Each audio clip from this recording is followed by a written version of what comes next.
Chad's with me. Going deep. Chad and JT.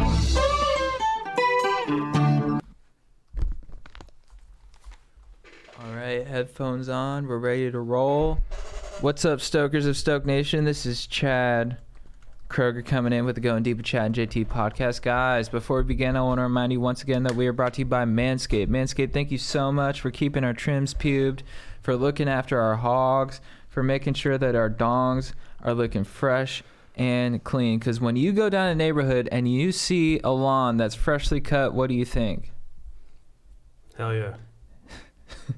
That guy has good pubes. Hell yeah. So, and you can achieve that. You can be that guy in the neighborhood if you get a lawnmower 3.0. Only at Manscaped. We were at NASCAR this week and we saw a Manscaped car. Yeah, that was insane. So Manscaped is entering the NASCAR game, trimming the racers' pubes. So, you know they're doing big things, and we want you guys to be in the same arena. So use code GODEEP20 at manscaped.com. And Corey, have you manscaped recently? No, probably should. What is the product? What does it do? It's a razor? It's a specifically designed trimmer for your pubic region, and it has like a guard on it that makes it practically impossible to nick yourself. Okay. Yeah. State of the art, top of the line, finest in the biz. Make your pubes look well groomed and prepared for any kind of presentation. Ball pubes? All pubes? All pubes? All pubes. Okay. Yeah. Okay. Yeah, ladies are welcome. Okay. Even though it's called Manscaped, but, you know. I mean, Ladies got pubes too. Go on, dust your shoulders off. Yeah. A pube is a pube, I guess. Pube by any other name. I mean, I probably should trim them. Is that, so it's been a minute? It's been a minute. What's your go-to method? Just scissors. Oh, yeah, use scissors. I'm a scissors guy too. But it's last minute. It's only once in a while. It's, I find you're just like, it's been a couple months, you look down, you go, you know what, it's time. Like a lot of stuff is just feel for me. Like my fingernails, my pubes, it's all just, I just look and I'm not on a schedule. I just look and I go, it's time. Yeah, I'm a nail biter, so that's just kind of an... I pick. Yeah. Oh, you pick? Yeah. I've always wanted to be sponsored, so I've been manscaping every day. That's amazing. Yeah. You say you manscape multiple times a day, right? If I have the time, you know. Like clean off? Yeah, I mean, I sometimes, you know, I just go wherever it directs me, you know. So like the other day, I just did my whole torso. Hairless like a dolphin. Yeah. Sexy. Yeah. I mean, is that a thing that, should I be doing that? I don't even know. Well, I don't get requests. What do you want? What are you looking to do? I just fit in. Just have a good time. Mm-hmm. I don't know. I've never shaved it all the way. Trimmed once in a while at request. Yeah, I feel like you have natural pheromones though, so you don't need like you with hair in the chestal region and dongle. Yeah, and I don't have a very hairy are, chest, so I got to kind of compensate maybe down there. Right. And you guys are like different. You guys are both sexy, but you guys are doing it in different ways. Right. Yeah. Right. Thank you. Yeah, right. Yeah, for sure. So I'm here with my compadre, Jean Thomas. What up? Boom, clap, Stokers. And we're here with our buddy, comic, writer, actor, Cory Loykasek. What's up? Oh, very nice. Dude, that was nice. Catchphrase. Come Yeah. on. Very cool, dude. Yeah. You adapted quickly to that. No one else has been that quick on the draw. Okay, yeah. Every time you come on, people are going to expect that. That's what's up. Oh, dude. Well, thanks for coming on. Thanks for having me. Good to Yeah. see you guys again. Yeah, it's good to see you too, dude. We've had a Yeah. little break. We were hanging out a ton. Yep. We were working on a project together. Yep. You were just a beast in so many respects. You know, great with the ideas, but also just a very solid hang. Oh, Yeah. yeah. Great with the vibes. It's a fun project to work on. A lot of good people, good time. Now I've just been spending a lot of days by myself. Oh, nice. You know, it's just, which is good. Doing a lot of good writing, things like that, but it's not as fun. How do you enjoy the solitude? How do you... Dude, that's exactly what I was going to ask. Okay. I was going to say, yeah. Yeah. Okay. Yeah. I don't like it. I'm You're a I'm an social guy. extrovert. I'm a social guy. Yeah. I can write by myself for a little bit, but then I get a little just stir crazy. Right. You know, you feed off everybody's energy really well. Yeah. I don't do well by myself. Yeah. I'm the same way. Like once it gets like 10 o'clock at night, I start getting this like nervous feeling. And I start getting like scared. I'm like, I know it's okay to be tired and I should just get ready for bed. But then I'm like, no, I got to go out and I got to like talk to people and I got to bounce my crazy off people to level down a little Totally. bit. There's an old Maya Angelou and Dave Chappelle interviewing each other on that Iconoclast show. Yeah. And she was talking about wanting to write by herself in a hotel room in a place she's never been. And he's like, oh, that's crazy because I just like to like write at parties. I could never do that. Right. And until that, I was like, oh, I didn't even know that was a Was thing. an option. That was an Doesn't seem option. like a Yeah, writer. felt like Yeah. I should have to sit down at a wooden desk and just think. And Yeah. that's just not how I go. They had some weird pairings on that show. Yeah, I only had that one even paraphrased to me, and that's how impactful it was. Oh, nice. So hopefully I'm right. They'd be like, it's Mario Batali and Lenny Kravitz on this episode. Oh, I know. And then Yeah. you're like, how do you guys even know each other exists? Yeah. Yeah. Interesting. Yeah, I'm the opposite. I saw you like a few weeks. So it was Caroline's birthday, and he came out to the bungalow. Oh, nice. Oh, yeah. And Bungalow, good and I spot. was hammered. A lot of times when I drink, I'm like, all right, I'm gonna go to my place and sit alone and just like gather myself, and then I'll be back out. Yeah. I don't really remember leaving, but Dude, you were like clearly hammered, but so nice. oh really? You're just like, man, dude, it's so good you're here, man. This guy. Hey, have you met this person? And you were just being so nice. And Oh, when you really? left, I was like, I think you should go, but I don't want you to go. Oh, dude, that's nice. Yeah. Thank you. It's good to hear because you always get that. I always get that next day anxiety. I'm like, what did I do? Yeah, You're like, you were same. just really nice. I'm like, oh, okay, cool. Yeah. Well, at the company, or when we finished the project and we all partied, yeah, didn't remember going home on that one. Yeah. And the next day I was like, oh, fuck. You God. said something hilarious to me. You had someone coming to pick you up. Yeah. I was like, dude, why don't you just have a glass of water before you leave? And then he looked at me and go, dude, I know what you're doing, but I'm good. You're like, I appreciate what you're doing, but I'm good. There's And then he something just about being jetted. drunk where you're just so paranoid that people see through you or something. Like you Right. never want to admit that you like need water. No, but it was Yeah. cool the way you said it. I was Yeah. like, he'll be all right. Yeah. That was fine. Yeah, my friend was like, how? She goes, did you have a good time? And I guess I said, hold on, let me think about that for a second. And I just passed out. Dude, I was stressed out that night. Like, maybe it was something my therapist said it was like my fear of goodbyes. But that night I got super anxious. I had to go outside, do push-ups, and run some sprints just to like relax a little bit. That's pretty good self-care. Yeah, it's true. Yeah, How do yeah. you know you need to do that? I was just like, I think if I work out, I always feel better after I work out. So I was like, if I just get my blood flowing a little bit, Yeah. I'll be right back to where I need to be. I drink too much caffeine. I was thinking lately, like, what if I subbed every cup of coffee with like 20 push-ups? Yeah. Would that do it? Something like that? I think so. Yeah, it's not as fun, but I think you'll get to the same place. Yeah.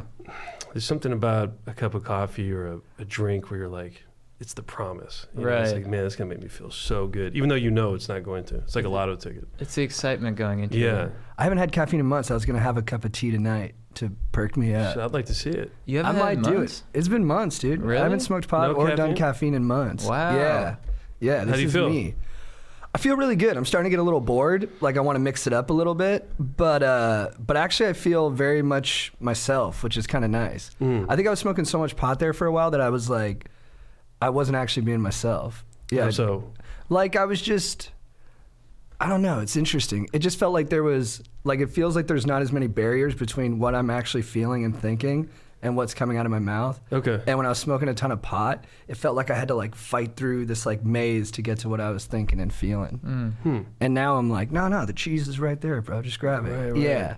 That is interesting. I feel like with caffeine, booze, any of those vices, like it is so different for everybody. Yeah. Like weed for me puts me right there. Yeah, sometimes it can do that for me, but Yeah. it stopped doing that for a little bit. Yeah. But no, it is, when weed works great, it's like, Feels good. I got promoted at a job because I was smoking weed. Like I was not that cool, and then I started smoking weed, and then at lunch I was just killing, and then they were like, we want to keep this guy around. Do you ever have that where you do something with one of those and you go, shoot, I think I was a better person? Yeah, Or like the yeah, other night I totally. smoked some weed with some friends and I was like, I feel so fun and interesting. I was just having all these cool thoughts, and I don't want that to work, but sometimes it does. But do you think that's you just self-evaluating yourself differently when you're inebriated? Like you're going easier on yourself, but actually to everybody else they're like, no, it's the same Cory. I think it's probably like sober, you just a little more cynical and critical of anything, including your own thoughts, at least for me.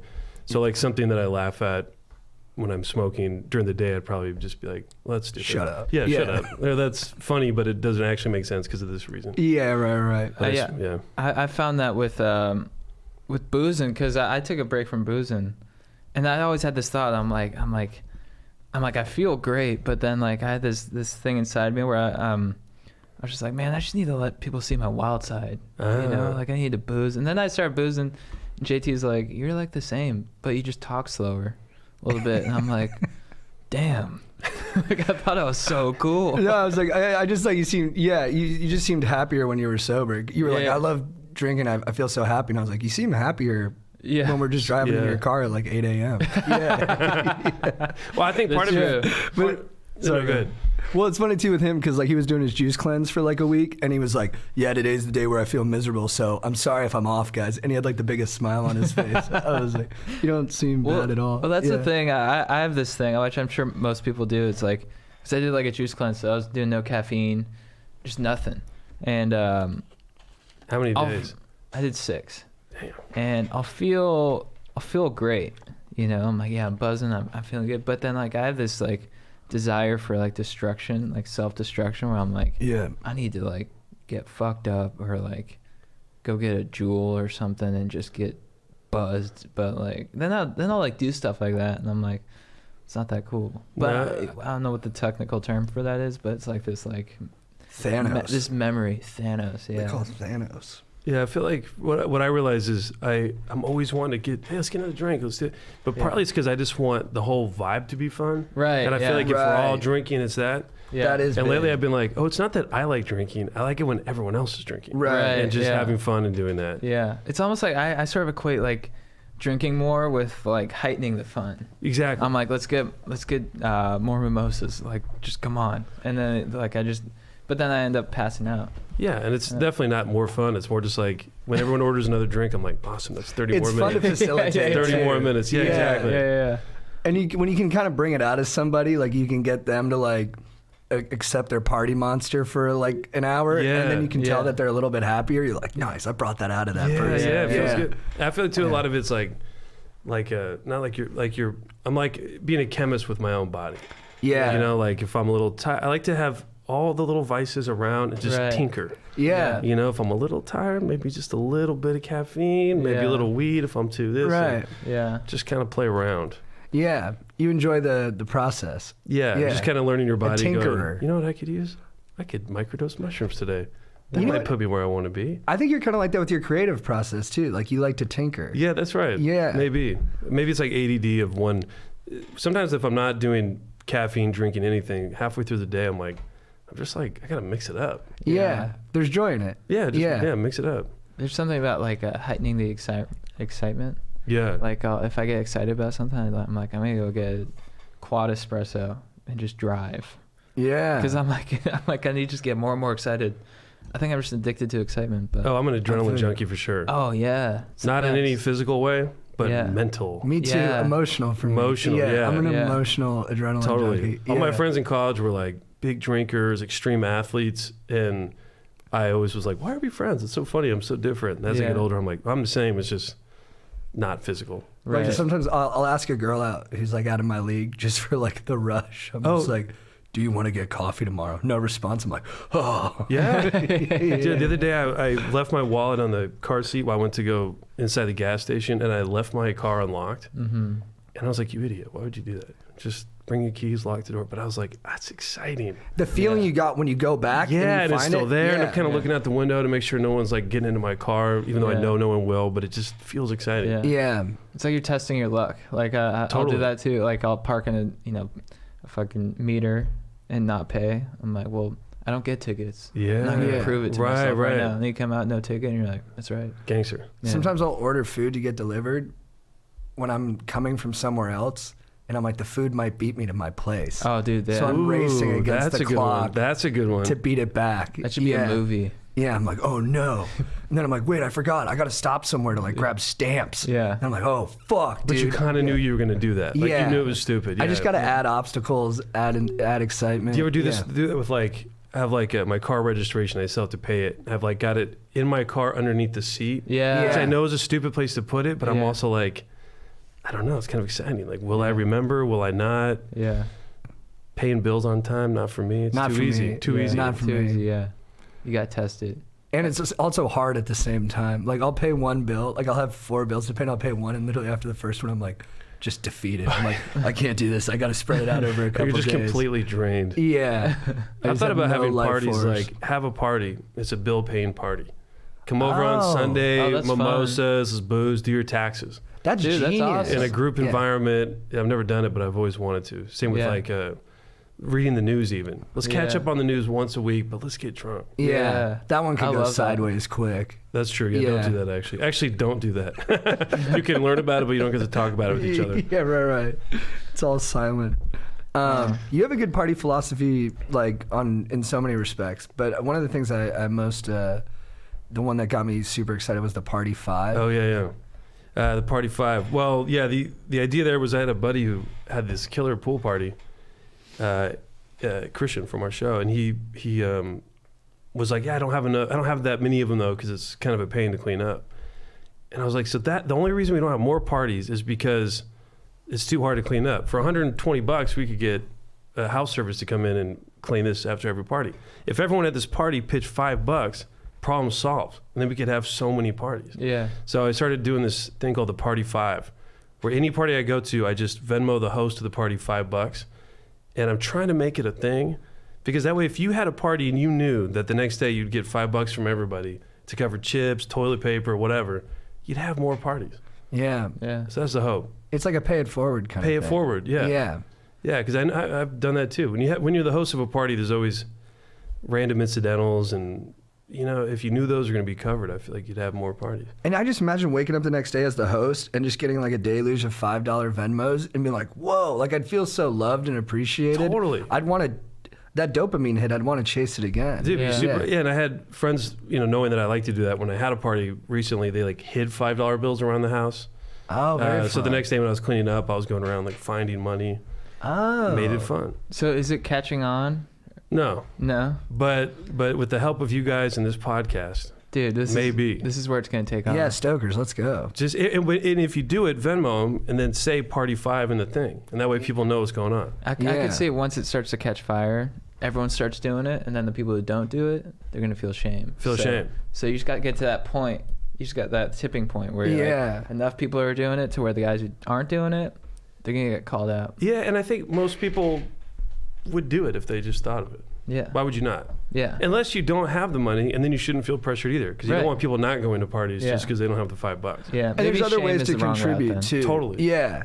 Like maybe that person brings like wigs. Playlist. They have wigs. They have Oh, fun dude. wigs. Hey, at their that place. is good for a Or party. boas. They have fun boas. Right, right. You know, like stuff that people can wear. Yeah. Yeah. Because you're like a costume designer or something. Partying in a hairpiece is one of the greatest joys in my life. If you put on a wig, it picks you up. You kind of become the wig you're wearing. Yeah. Yeah. And it gives people something to talk about with you. yeah. Yeah. They go, hey, I like your. They get to role play with you. Yeah. Yeah. I think that's really fun. You ever like put on I put on a pink wig one time with like long hair and someone took some photos of me and like I looked beautiful. Like the face I was making Yeah. was like kind of like soft and Yeah. gentle but kind of seductive too. Yeah. And like, sometimes you put those on, you'll think, this is crazy. I'm not like this. And other people are like, I could. Like they buy it so much that Yeah. I'm like, oh, maybe I could. I don't know. yeah, I could become that yeah. person. It breaks Yeah. down the walls. Totally. Yeah. You know, you throw that on, you're at the party. I mean, everyone's raging. It opens you up. Yeah. Yeah. Yeah. My buddy Casey, we had a hair piece party in college one time, and Is that what you called it? yeah, and then we walked in on him, and he's doing coital engagements with the hairpiece still on. Oh, We were nice. so proud. Oh, I didn't that's really right. tell that story that well, but if you were there, I think you gave us all You the would've been facts, pumped, baby. yeah. I mean, yeah. there's a world where it'd be kind of cool if wigs were more socially okay. for Yeah. sure. You know, I've had friends who like they wear a wild blue wig, and you're like, that Yeah. looks like. Or I have a fur coat, long fur coat, Yeah. looks rad, Yeah. and it kills me. I can't just wear it out, Yeah. especially when it's cold. Yeah. It'd be a whole thing, and then people, Have you tried to rock it? yeah, once or twice, but that's a whole thing. Do you Yeah. feel like the way people are looking at you and you just don't like it? Yeah, it's just if you're up for the energy, it's great. Well, you're kind of just like, I just wanted to wear it. It's cold. Yeah. Yeah. And same with if you had a blue wig. I have friends, they'll get in a wig. You're like, you should just wear that. Yeah. That looks good. Yeah, well, it's like I guess I get self-conscious sometimes because I take Propecia to keep my hair or whatever.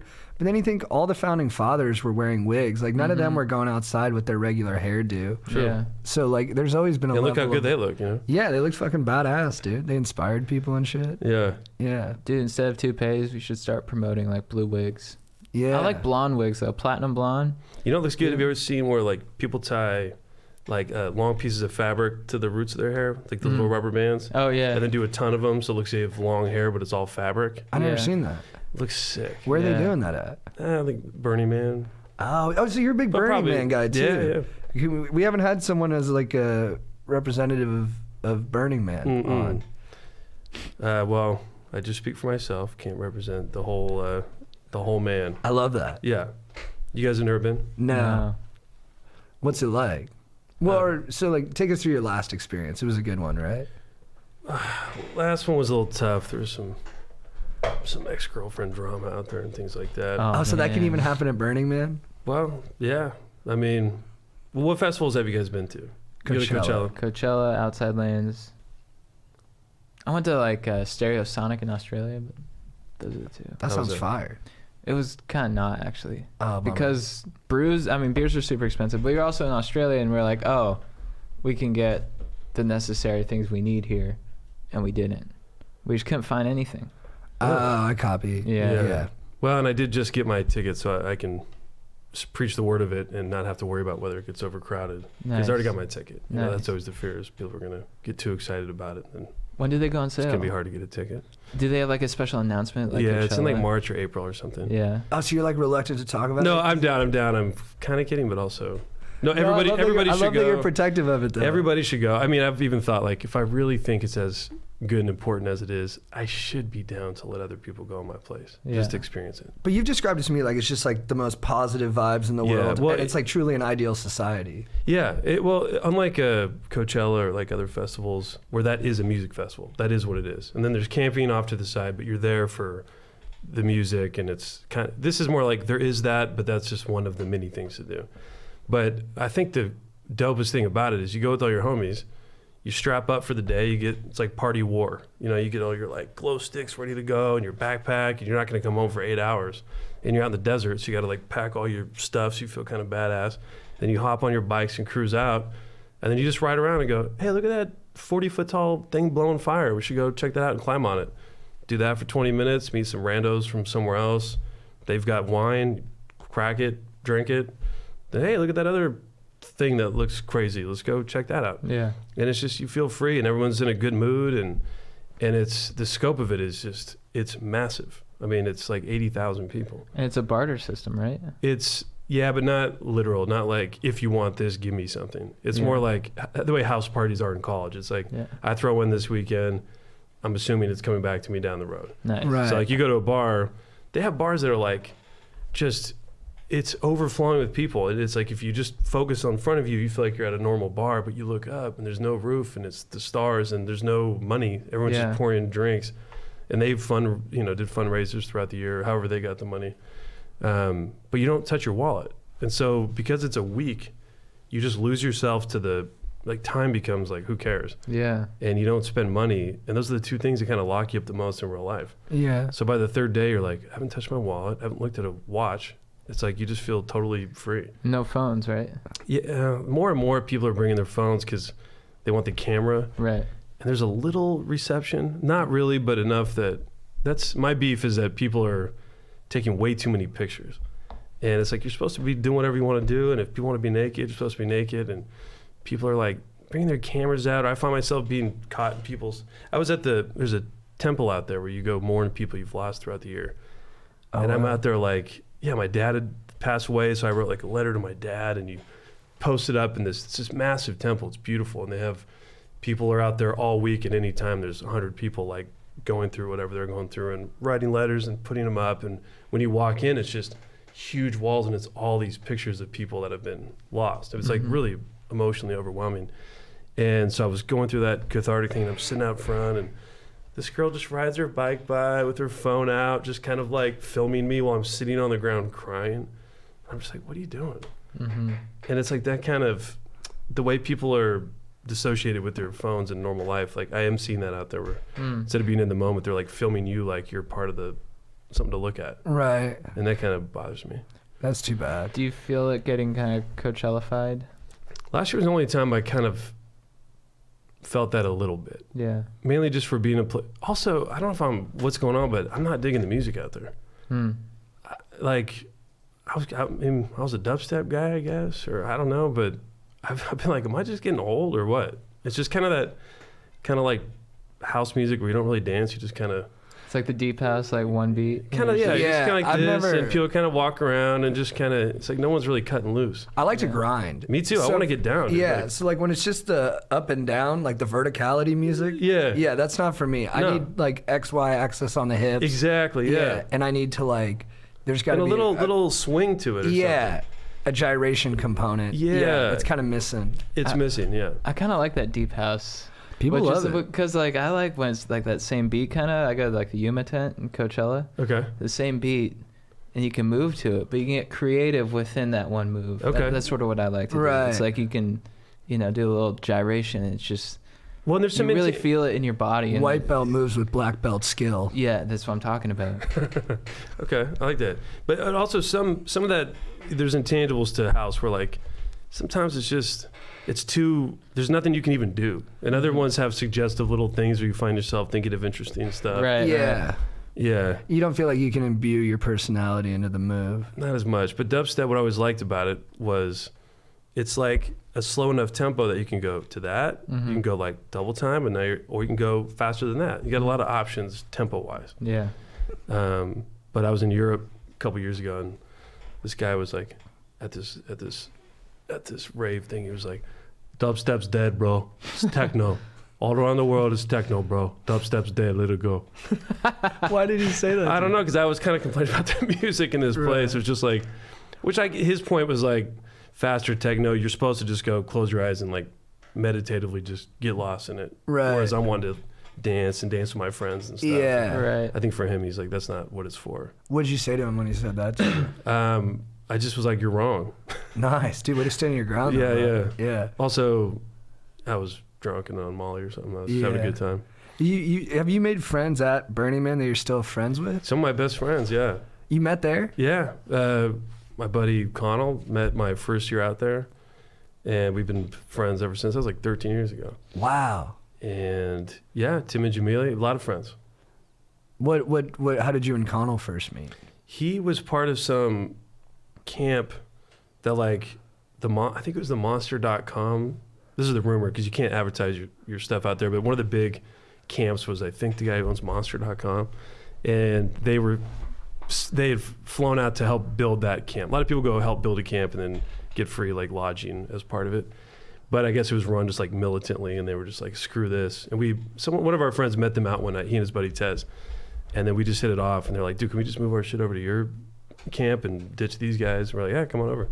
So midway through the week, they just brought all their stuff and camped with us. Nice. But you're just meeting people with all your walls down. I always say it's like at a wedding when everyone's just in cloud nine, and My you talk- favorite. all the family Yeah. relatives you never even talk to, but you're all dancing together. It's that kind of vibe, but just for a long enough time that you can really sink into it. Nice. And it's hard enough that you have to, there's dust storms and you got to set all your shit up, and it kind of gives you that sense of accomplishment, like when you're backpacking or something, mixed in with the partying, which I think is a nice combo. Yeah. Do you set up an elaborate tent? No, that's my weakness, is my personal lodging situation. My buddies have they're good at building stuff, so we set up this huge parachute canopy thing, and then I just have my little shit tent Yeah. underneath it. Like my second year, I thought we were all going to camp together under the stars, We get there and everybody brought their own tent, so it's only me not in a tent. And then like the sides of our little public structure had somehow blown in the wind, so all my stuff had gotten moved to just on the other side of this little tent wall. So for all week, I was like, dude, all my shit's gone. I think I got stolen, like my clothes, my everything. That sucked. And then the last day, I was like, oh, it's on the other side of the tarp. But it's rough weather too, right? Yeah, I mean, it's usually pretty sunny and pretty nice, but you'll get these. It's unpredictable. I mean, the sandstorms can be vicious, and they can be days. But it's kind of cool to see people rally. Like last year, like Dust Devil popped up in our thing and just ripped our parachute down.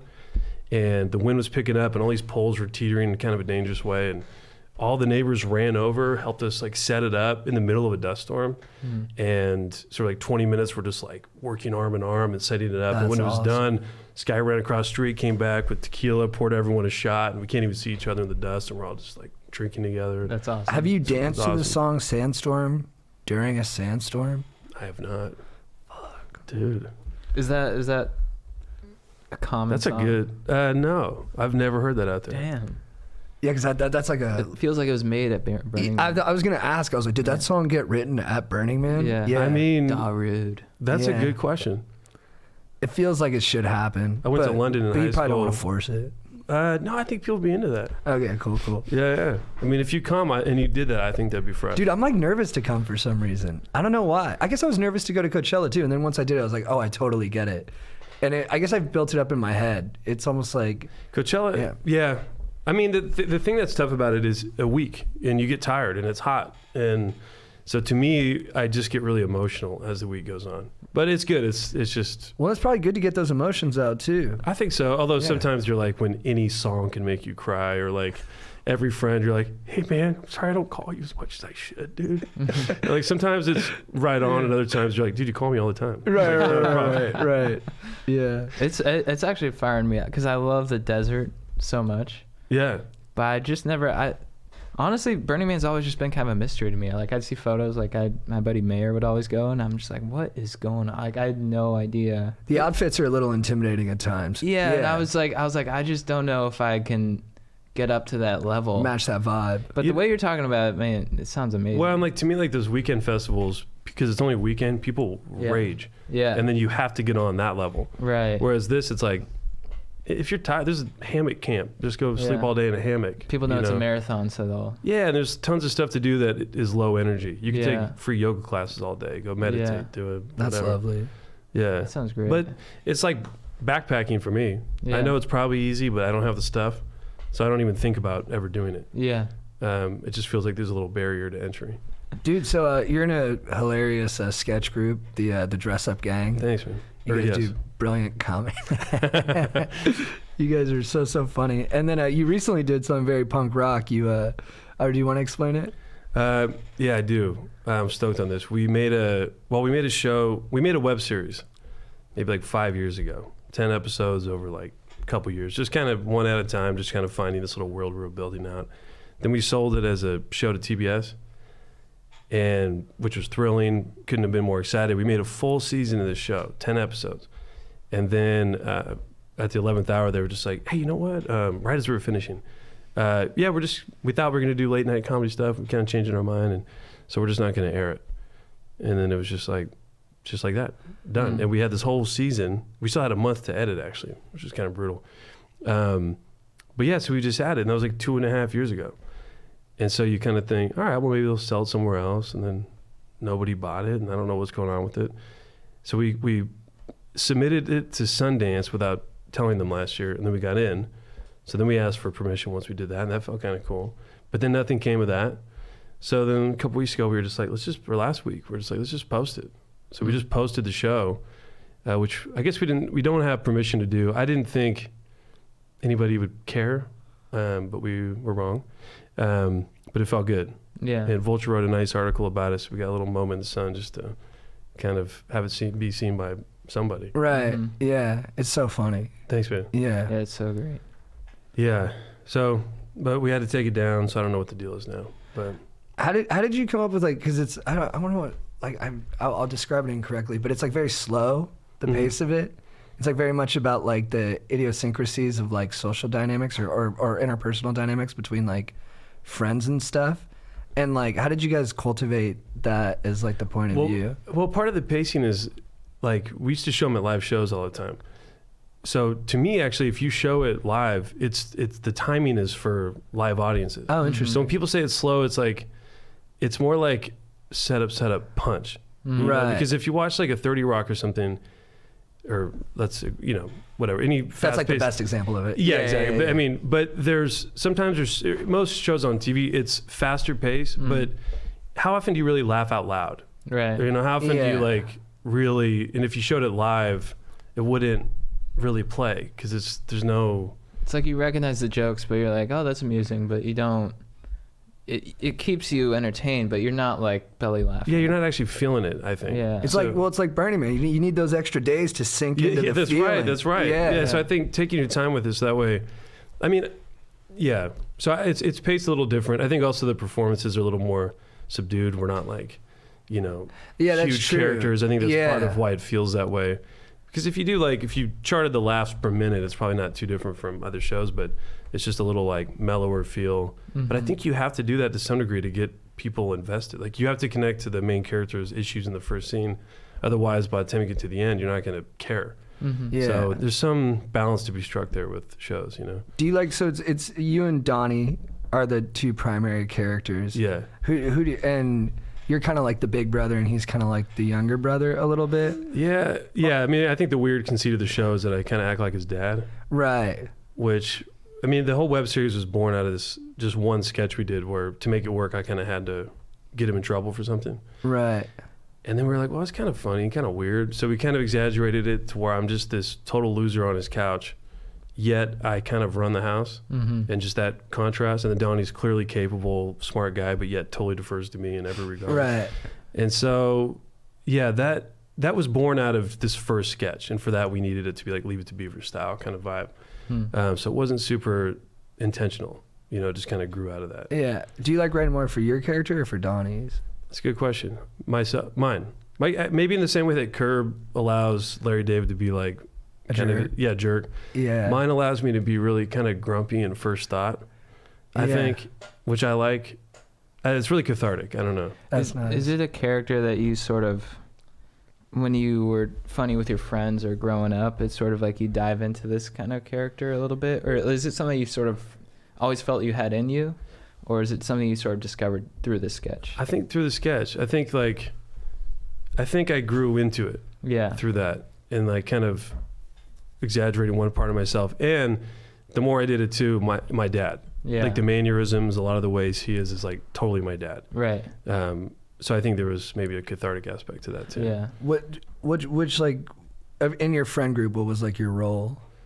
That's a good question. Like in high school? Yeah. Yeah, maybe I don't know. All my friends were really funny. I was about to say all my friends, like I was definitely one of the funny ones, but everyone has like their own way of being funny. Yeah, you know what I mean? Maybe a connector. Like Yeah. I'm into like making sure we're all kicking it. What are we up to? That kind of thing. But in high school, I kind of would bounce around everyone else's crew. You know, like Yeah. everybody had their little group, and I would just see what was going on that weekend and go to that more than Yeah. like just hang out with my little group. Right, you wanted to mix it up. Mix it up. Yeah. Yeah. I always found that was more fun. I never wanted to like isolate myself with one crew. No. It's always fun to like, I'm hanging out with the hockey kids right now. Right. We're gonna go play lacrosse and I'm gonna watch them truck some kids. Yeah. I think they say like biodiversity, it's good for evolution. Like, you know, the more you mix with other different groups, the more strong traits get There's like a passed certain on. sense of pride you get from being like, I'm not beholden to one squad. Yeah, I can survive without my squad. Yeah. Although sometimes when there's like certain parties, and you're like, I didn't get invited to that one. Yeah. Right. It's probably because I'm not in any squad. You know? I was at I did a show at the Virgil on Friday, and I was trying to like hang out afterwards, and it was too hip for me. I was like, I got to get out of here and go hang out with like the bros I'm comfortable with. Yeah. No, through no fault of the people I was kicking it with, they were all wonderful, but it was just like a timing and like a rhythm thing, and I was like trying to like get in there, and then I was like, you know what, it's just not gonna work. Yeah, I know that. Yeah, sometimes it takes a lot of energy, and you got to be confident in your own cadence and be like, I'm gonna do this level of energy. Yeah. And not let it bend to whatever's going on. Yeah, which can be really hard to do. That's what I should have done, is just stuck to what I know and been like, you know what, it's gonna work. It's fine. Yeah. But it can be tough. It is tough. Yeah. Yeah. What do you think? Dude, I fucking agree. Nice, dude. Sick, me too. You seen anything good lately? I saw Invisible Man yesterday. What'd you Dude, think? That's getting like good reviews. It's not good. I mean, did you see it? No. No, but I'm surprised. But it's kind of like a surprise hit. It seems Yeah. like. I wonder if people are just kind of. I mean, there's a couple good scares. There's one pretty epic scare, I thought, where I was like, all right, that was almost worth the price. Yeah. But it's like the fault with a lot of action movies and horror movies. It's the moments between the scares or the action sequences aren't that fun to me or interesting. Or this was like, I think this was trying to be a little smarter than it was. You know, it's like almost poignant, but not really at all, I think. It shouldn't have tried to make a point or anything.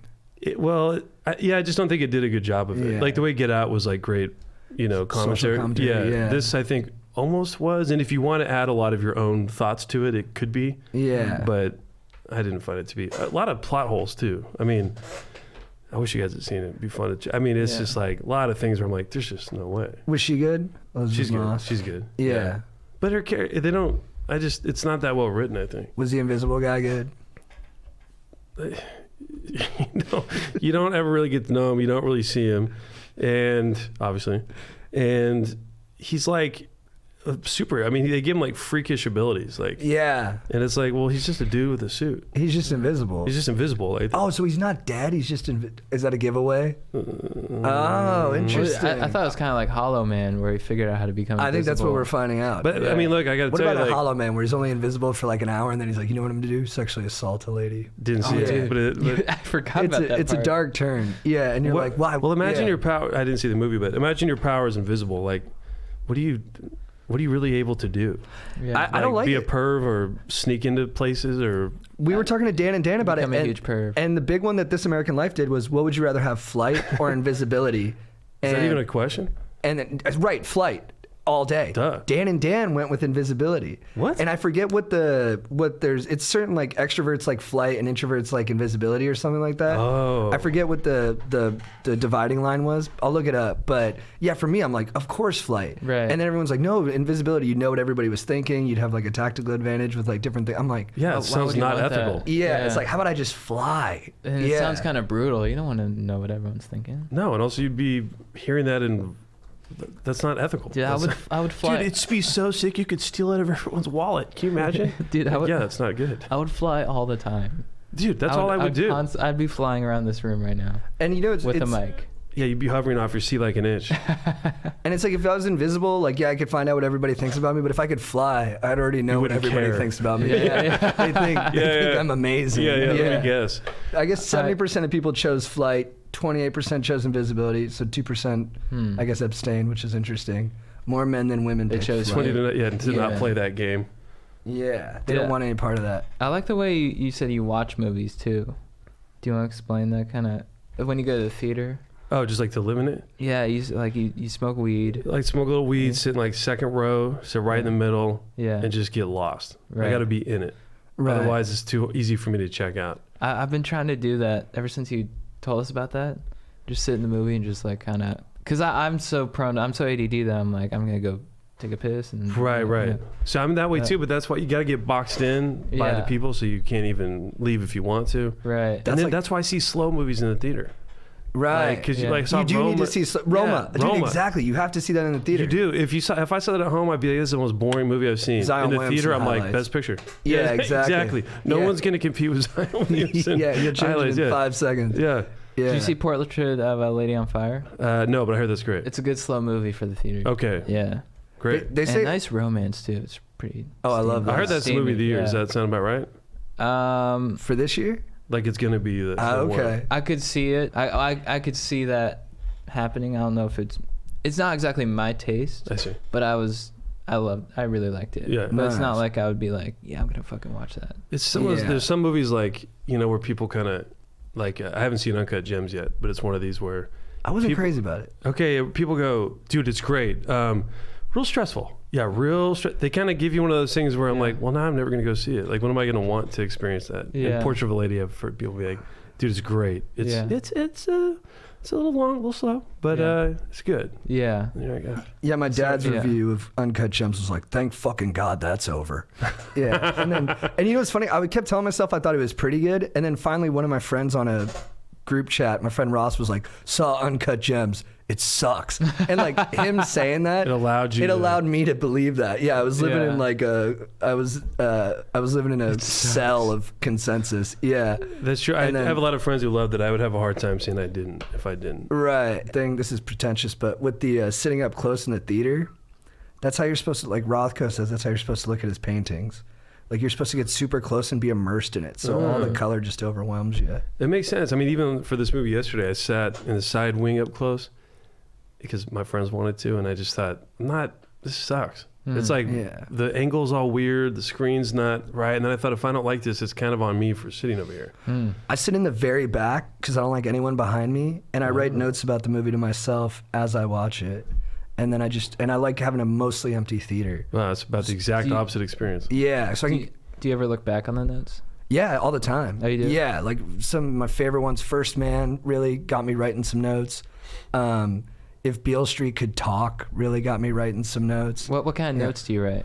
Like if Beale Street Could Talk, I realized like Barry Jenkins is really into like first love and like not the carnal part of it, but the way that like it opens you up emotionally and all that. And he's like really obsessed with that kind of like interaction. And so I was just writing about that. And then with First Man, it was all just about like how he has to act all drilled up and cold because that's what allows him to feel like he has control over this uncontrollable behavior. Yeah, just like different stuff like that. So kind of more meditative thoughts inspired by the movie more than critiques of the movie. Like basically it's like I read the screenplay and I walk up to the screenwriter and I'm like, I think these are your 10 themes. Right, and they're like, you're a good student. And I'm like, thank you. I was paying that's attention. great. No, that's great. I sometimes when I watch movies at home, I do that. I watched like Inherent Vice like that, where like I put it on when I'm by myself, close the door to my room, and then I'll watch like 30 minutes, pause it, leave, go for a walk, think about it, come back, just kind of dive in throughout the course of a day and just kind of live the movie.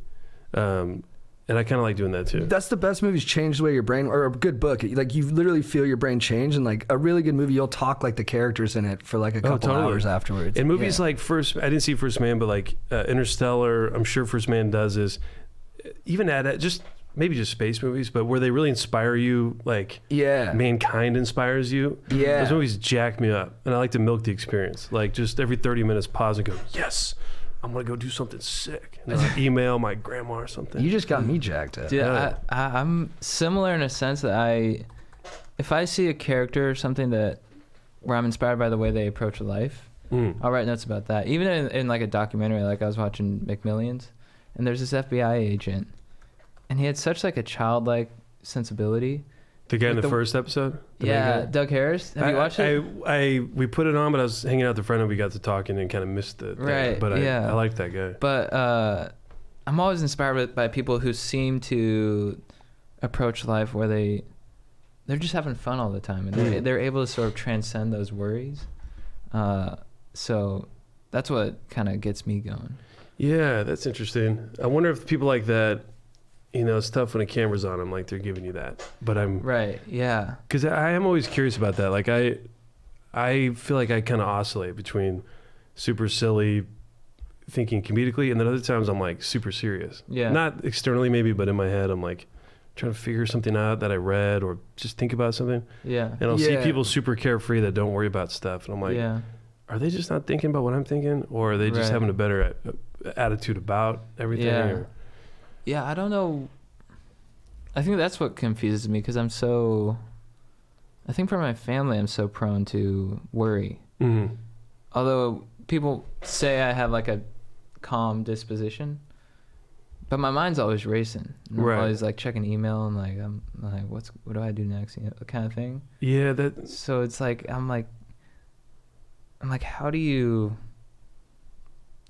have that? Because I used to like, I told my dad in college one time, I'm like, I have anxiety, but I was like, but it's good because I get things done.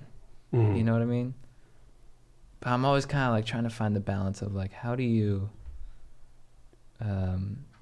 sort of approach life to where I think it's just where you're having fun, where it's like both things, but primarily having fun. Just learning stuff. I don't know. Yeah, you know no, totally. Actually, that was a good experience on the project we were working on, where I noticed that when I'm writing something that is something I'm just writing by myself, there's like this existential weight to it. Yeah. When I sit down to write, I'm like, all right, if I don't think of anything good, either the idea sucks or I suck, or there's some kind of magnitude to it. Yeah. And then writing for this thing where it's like not my baby, I'm just there to help and try to have good ideas. It was free. I was like, well, I'll just do my best. Yeah. And then I was like, why can't I just approach my own stuff like that? And then why can't I even just approach everything like that? Yeah. Like when I learn something, I'm always reading it with like a serious face, or I'm trying to understand it. And I'm like, why can't I just be excited to learn things? Yeah. Like I got an uncle who's always like, yeah, I've read this book, and did you know this and this and that? And I'm like, dude, you have fun learning. I don't know if but it's just a mental state. Like, no, totally. Like all information I take in, I'm like, how can I use this information now to make myself a more productive this or a more productive that? It's like, well, what if you're just enjoying the process of it. And maybe there's also a difference, people talk about the difference between creative thinking, or John Cleese had this good lecture on it, I forget what he called it, but it's like when you pay your bills, you run errands, you have this kind of like focused, task-oriented thinking, and when you need to be creative, you need to think outside the box and open. So being really careful with yourself throughout the day to not be asking both of yourself at once. Right. Because that's just not going to happen. Yeah. So I've been trying to get better too about like, this is brainstorming time, this is editing time, or this is time to run errands, or this is time to like daydream about my people I care about in my life. And be a little more careful about what you're asking yourself to do. That's smart to sort of designate those times, because a lot of times I'll get I get stuck in daydreaming a lot. I'll be in bed just kind of like thinking, and JT told me about like John Mulaney talks about how that's actually really important to have. Yeah. So now I'm kind of like, I used to be like, oh man, I wasted like 3 hours just laying in bed daydreaming. But now I'm kind of like, oh, maybe that was a good thing that I kind of. And sometimes you think of your like most interesting ideas that way. And then the way like when you're a kid and you just would work. Yeah. You'd work on something all day and you never would think of it as work. You just do it. Yeah. Sometimes when you daydream, it's nice because you'll arrive at an interesting idea or thought or something and be like, oh, wait, that's cool. And I didn't even notice the work it took to get here. I just kind of ended up here. Yeah.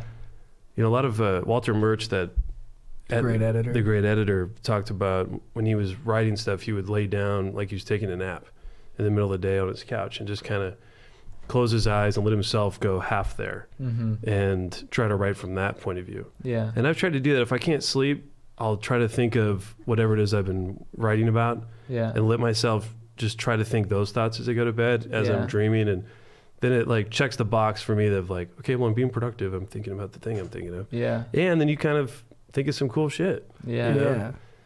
I have this thing I've noticed lately in people where they're excited to tell you all about their day. And I've never had that. Like I've always been like, whenever people are like, what'd you do? I'll be like, whatever. Because I always like, it was like two things. I was like, you don't want to hear about my day. Like voice just cracked. Like, oh, that's selfish. I don't want to tell them all about my day. And there was another thing of too, like I'm too cool to tell you about my day. You know what I mean? Like, I'm not going to be excited unless it was like, even if something cool happened, I'm like, you'll find out from someone else. Like, I thought that is cool. I guess, But it can be cool to tell someone about your day too. But I want to be more like that. Like, okay, so here's what happened. I got in the car and I fucking went to the gym and just ran. And like, I'm trying to do that a little bit more because I'm like, it's like fun. Like people want to, I don't know. Yeah, well, the best compliment I ever got, remember when I was like in college, somebody was like, what'd you do today? And I told them, and they're like, oh. Like, I don't know, it's just kind of, I just always assumed you did cool shit. Yeah. That was just kind of normal. And I was like, well, no, but that's cool that you think that. Yeah. Totally. But yeah, I mean, there's also like, I'm so curious to know, like, whoever the most productive person is or the most interesting person, or like a Mulaney, someone like that who has all these projects going. Minute to minute, how productive are people actually being throughout the day? Or like, I think about that all the time. Yeah, like, or like in the afternoon, for me, my brain is done. And I'm like, not done, but like from 3 to 5, I'm just kind of not there. And I'm like, is everybody experiencing that? Or is it just me? Are we all kind of pretending we're on point right now? Or, like, where's everyone at? Just, what's the experience of being you like in this moment? Yeah, I feel like it's like everyone has their ideal version of themselves, but there's probably a good amount of differentiation between. Like I feel like how often are you in your sweet spot throughout the day? Like whatever in my is sweet spot? prime time JT, whatever that is to you. Like where you're like dude. firing, I'm sharp, I'm whatever, charming. I would say. You feel that way when you wake up? No. No, definitely not. I mean, I got these sleep meds I take, so it takes me an hour or two just to shake off the cobwebs. About 5 o'clock every day. I was saying that today. 5 o'clock every day. 5 p.m. That's when you. Yeah. I witnessed it firsthand. Yeah. Interesting. Like when the sun starts to go down a little bit, kind of. Yeah, and like I think also it's like me. I notice everybody else is like dipping a little bit. I go, now's my moment. I'm like everyone's dipping. I can surge right now. Totally. Yeah. Well, they say too with creativity, like late at night time is good for it. It's really good for me too. And for me, like during the day when I know the world's humming, it's hard to want to think about something silly. Yeah. To me, because I feel like it's a waste of time. I know it's not, but it feels like I should be doing something. Or there's else. stuff to do, places to be. When it's like 11:30 at night, it's like there's nowhere to be. Yeah. Right now, it's pure choice for me. I guess it's the equivalent of going to a cabin to write. to be by yourself, but you just wait till everyone goes to bed, and then you're like, well, all right. Yeah, exactly. Yeah. Same thing. I saw it happen with you today because he had like hood up for most of the day, and then he just sort of lowered it. Isn't it funny when your clothes or those actually do mean something? Yeah. Like for a hood does, when it's up, it's saying something. Yeah. It says a lot. Yeah. It's funny when you pick out your wardrobe in the morning and then you look at you're like, why am I wearing all black? And it's like, yeah, because you're in a bad mood. Dude. Right. Yeah. Do you think because I notice I kind of wear the same stuff, but like Dave, that we worked with, David, he wears like such different clothes day to day. Right. That I was always so curious about. I asked him, I said, do you dress based on how you feel every day, or do you just put on? He goes, I dress for how I want to feel. Oh, wow. So you kind of like, Interesting. And he's in a very good mood almost every day. Exactly. Yeah. Exactly. But you wear like bright yellow or something, you're going to get a couple comments. I got a pair of white jeans. I know I'm going to get a couple somethings. So I need to be up for it. But I think his attitude is like, just put it on and you'll be up for it. I have very specific sort of things. Like I need a shirt to be like just oversized enough. Like this is perfect. That's why they get the XL J. Crew Essential Tees. Okay. Because they shrink just the right amount. I was going to ask, how do you factor in the shrinking? It's part of it? They shrink. Like it's hard because, I'll go to other places and I'll get like a T-shirt and then it'll shrink. I'm like, I can't wear this anymore. Right. Like get the side, and then I have the I have to have the no show socks and Vans. Yeah. It's just, it means a lot to someone me. came up to me. We had a meeting, and then I ran into someone from the meeting later, and they're like, "Dude, Chad is just the ideal Californian dude. He's got the shoes, no socks." And I was like, "He's got low cut socks. You can't see him." I was like, yeah, that's true. Because people, I used to think people weren't wearing socks, and then it's like, no, your shoes will stink. You can't do that. Yeah. It's those little socks. Yeah, but it worked. Yeah, it works. Yeah. Yeah, it's good. That makes people feel good too. Yeah. It's like you're putting out a relaxing Oh, dude, thank vibe. you. Yeah. How's my vibe? It's pretty good. Bro, dude. I'm kidding, Corey, man. dude. I had to take it in. You gotta, you're the everyman, dude. You got jeans and a T-shirt. I mean, it's like that's what I'm going for. Yeah, Joe Schmo American. Yeah. You just. I want you to be like, he just got off his job. He was painting houses. Yeah. You could have been painting houses. You could be like a doctor in his off hours. Who knows? Oh, nice, dude. Yeah, I like that. And I got the ethnic ambiguity too. So it's like I could be from anywhere in the Middle East. You totally. From any decade. It could be out of the 80s right now. Yeah, I can see that. Thank you.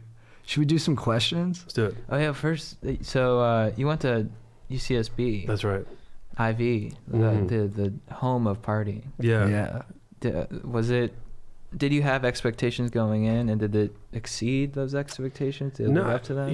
I didn't go there for partying. I went there because when I drove around the campus, I drove around UC San Diego, and I told my dad, I'm like, we don't need to get out of the car. I didn't like it. There's no trees. Was you telling me that they built the campus to repress? Strider probably told you that because he went there. Okay, that's right. Yeah.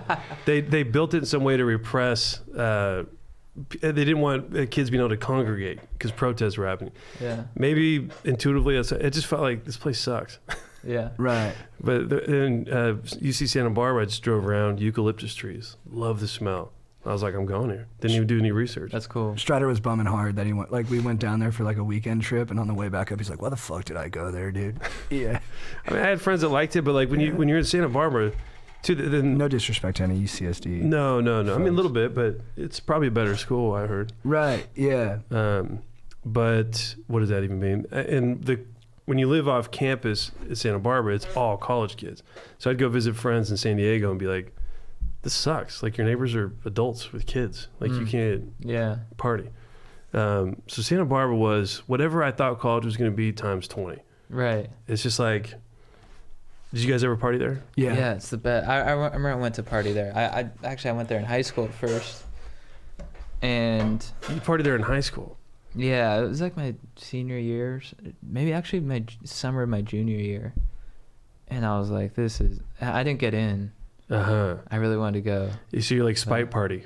Yes. Party at schools that didn't want you there. You're like, all right. Well, this was before I didn't get in. So I went there and I was like, this is the greatest place I've ever been. Yeah. Like I'll go here and I'll live here for the rest of my life. But I didn't get in, but it was probably for the best because I may have partied too much, but who knows? Yeah, I had mixed feelings. I mean, I had a great time. I had a blast, but I didn't get shit out of school. Yeah. Which is on me. I mean, I didn't try. Yeah. But I was playing music and doing all these other things that I was really excited about, and I just like didn't. Did you pick up cultural stuff though? Like, did your art taste develop? No, I just got into like making hip hop beats. That's cool. You know, and I mean, I loved it. I've lived and breathed it, and I was into it, so I got a lot out of it in that regard. And I finished early, just because I stopped caring about my grades, so I just took hella classes at once. And You're pretty good at slam poetry, right?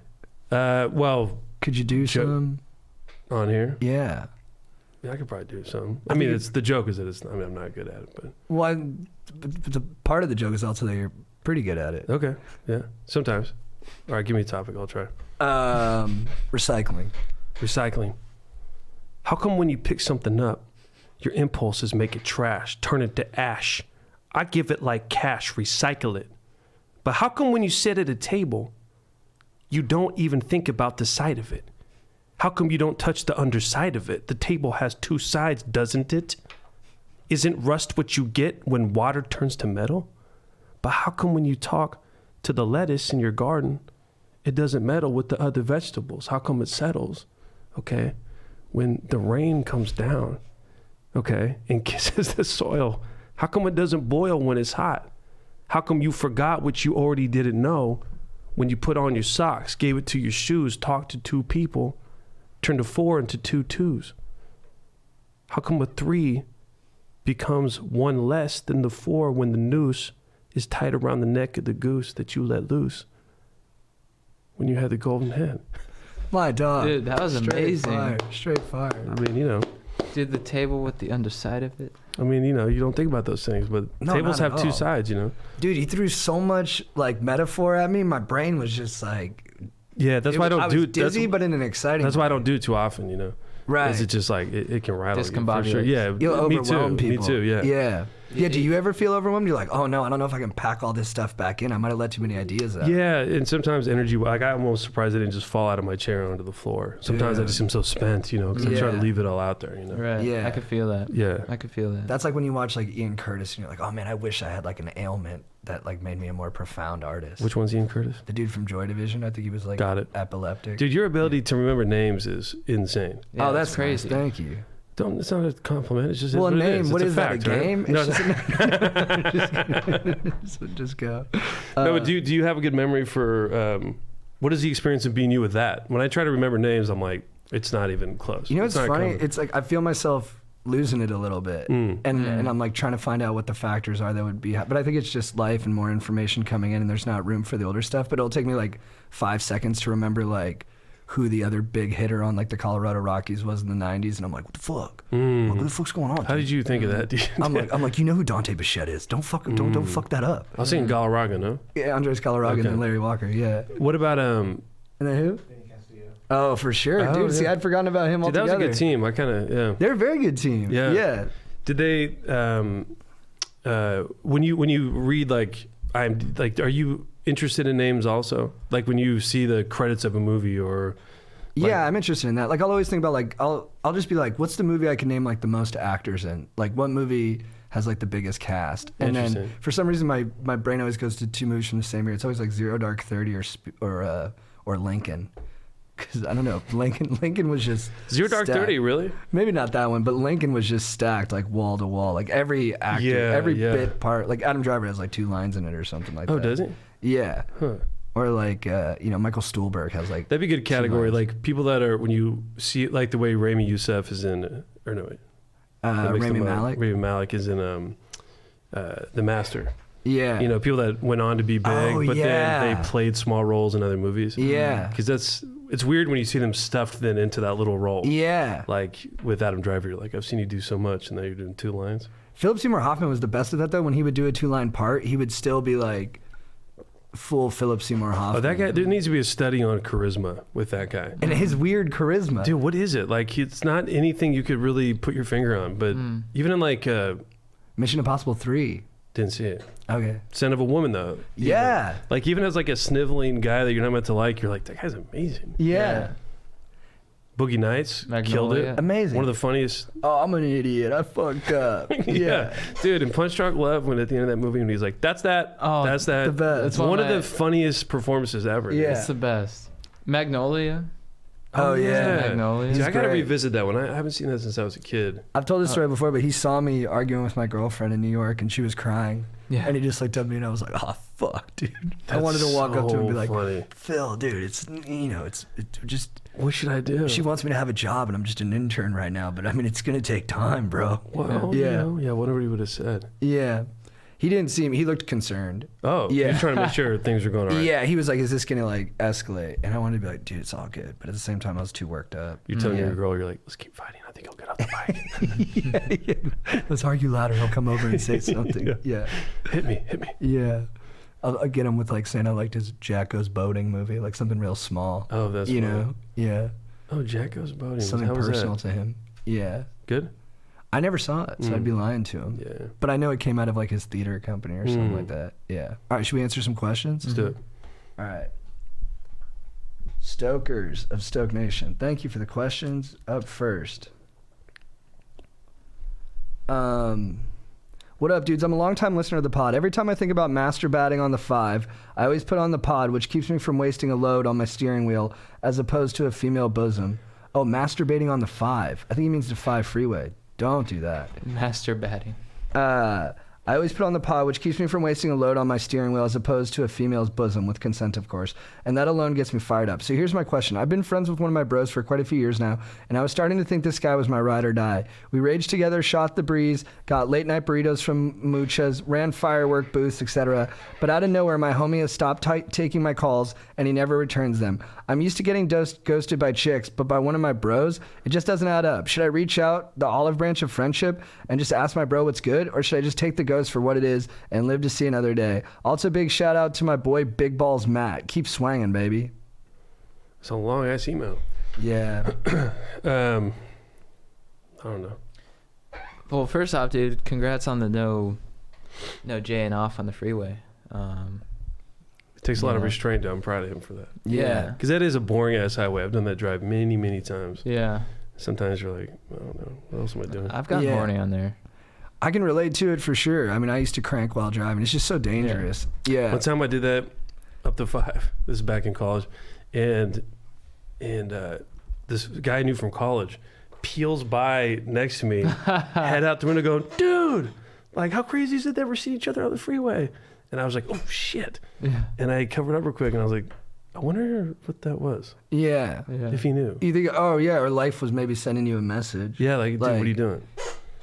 I just basic rule of thumb for masturbation: if it's illegal, don't do it. Right. Yeah, which took me a while to learn, but now I'm firmly in that camp. Yeah. So that was a long time ago. Yeah. Dude, my gut feeling with this is I think he should extend the olive branch, try and figure out what happened. Because, I mean, it's kind of weird for a dude to ghost another dude. Did it say how If long they've they're been kicking it before? A couple years. Oh, that is weird. Because, yeah, I mean, I wouldn't bail on that out of pride. yeah, I mean, I would. Like you'd be like, I'll get this dude back. Well, to not respond at all would be like, well, he doesn't want to hang out with me, so I'm going to not. Yeah. Yeah, but this situation seems like something went down. Oh, you think so? To me, I mean, that's the vibe I got, was that like maybe something went down with this dude in some way that he doesn't know about, and maybe he should try and figure it out, and then if there's no response still, then let it go. The only situations I can think of where this happens is where the bro who bails is not comfortable with what their role is in the friend group, or they feel limited by it. So they feel like they don't feel like it's within their power to like redefine, so they just kind of like are like, you know what, I'm just gonna bail. But to totally ghost, It's crazy. It is pretty crazy. Yeah. Did it say what the time frame was, like from first contact to, like, did he just not get back for 2 days, or is this like They've been bros for a few years now. He doesn't say exactly. Because what if it's like a weekend, and you're like, dude, I just didn't hit you back, or I'm busy with work, or right? maybe Yeah. your relative died. Yeah, maybe Yeah. something's going on with him. Yeah. Yeah, I'm starting to think maybe the guy's like going through something. Unless he's like, dude, you jerk off on the freeway all the time, homie. I can't. Right. Yeah. Like, I drove your car, dude. That was. yeah, you keep asking to borrow my car, man. Yeah. Yeah. Just keep reaching out and maybe just talk to people who know him too and see if they've had better luck. And I wish you the best of luck, man. If he comes back and he's like, it's because I was jacking off on the freeway. Yeah. Right. What's up, boys? Just want to say I love you with my whole heart and you seriously make every day better. Thank you. Thanks for keeping my vibe in check. Anyways, I need some advice. I met this guy recently and he's a total heartthrob. He's cute, funny, outgoing, and most importantly, he surfs. I'm really fired up about him, but I found out from one of my friends is too. We both know we like this dude and it's created a little competition between us. This girl and I aren't that close to begin with, so there isn't much friendship to protect here. Oh, I like how ruthless she's being. Yeah. When it comes to getting guys, I'm totally laid back and chill about it. However, this other girl is going after him with everything she's got, and I don't have any room to get in there. Please help. Love you guys. Dude, so I appreciate that. Sometimes you got to be laid back, but I remember me and one of my besties were actually pursuing the same girl, but I felt like my feelings for her were deeper, and he had kind of snaked me a couple times with girls in the past, so I was like resolute that I wasn't going to let it happen again. And I was laid back, but then I remember the night came when all of us were going out together, and I was like, tonight is the night. Tonight, I make my move, and I don't leave anything to chance. I go in there with confidence. I look her in the eye. We talk for a couple hours, and then we make out. And yeah. And how'd it go? It worked. Yeah. Nice. And I think, honestly, that was one of the biggest days of my life. I think I changed as a human being How old were you fundamentally. I was 24. Okay. I feel like for me, I only connected from like high school, asking people to. I was a very late prom. bloomer. I lost my virginity to this girl. Well, I was like so yeah. gutsy in high school. Like prom, whatever. I'd go to, I remember going up to one of the most popular girls and being like, hey, you want to go to the dance with me? And she goes, yeah, if Lance doesn't ask me, I'll definitely go with you. And I was like, sick. Hell yeah, let me know how that goes. No, I was fearless. But at this age, I'm like, see, I don't know, maybe it's not as fun, but I always feel like the guy, it's not like you're trying to like snake the last parking spot. It's like, he's going to like assuming you're quite different people, he's going to prefer one of you to the, there's going to be a connection there or there's not. There's only so much you can do. Yeah, what are you going to do? Like, you can't win him. Yeah. But she could lose him. You could lose him. You might not be able to win him, but you could lose him. You need to do something to say how you feel. That way he has the choice. I agree. I think you got to say something, but I think fate will decide. I think like this girl's going to come in hot and he's going to decide, do I like her or not? And you can't really control that. But and I'm sort of with her style, I'm sort of the laid back one. So you sort of hang in the back. And just be like, what up? Like, I'm just playing it cool back here. If you want to cruise here, like, and kick it. The other girl could shoot her shot early. She's going to shoot her shot early. And miss. That's what I'm saying. Well, yeah. that's what I'm saying. And so that's why she has to say how she feels about him. But she's going to shoot her shot and be more aggressive. And I think, you got to sort of let whatever happens happen. But if you yeah. Like, because, yeah. But you don't want to. But if she feels like those two are about, if she doesn't shoot her shot and she's playing it cool, and then it looks like those two are about to consummate the thing that night, does she at the 11th hour just throw down a shot and just walk and be like, hey, how you doing? And see if she can do the last second hijacking. She already ruined the friendship. She already bailed on that. Yeah, she sees no prospects there at all. Yeah. You might as well go for broke. Yeah. I feel like one time I remember I started dating this girl and she was like, yeah, I would have, maybe been interested earlier, but my roommate really, kind of liked you for a while. And I was like, well, that sucks. We're not, why let that be a factor? Nah, but it is. But it shouldn't be. I was going to ask out this girl, and then we have a mutual friend who was like really into her, and I was just like, you know what, I can't. Why? It's the worst. Because he likes her too. He liked her too much. Yeah, but so then ask her out or something. He did. No, they. This is different, I guess. You're right. Sorry, this is totally. They did date. They hooked up a couple times. That can be rough. Yeah.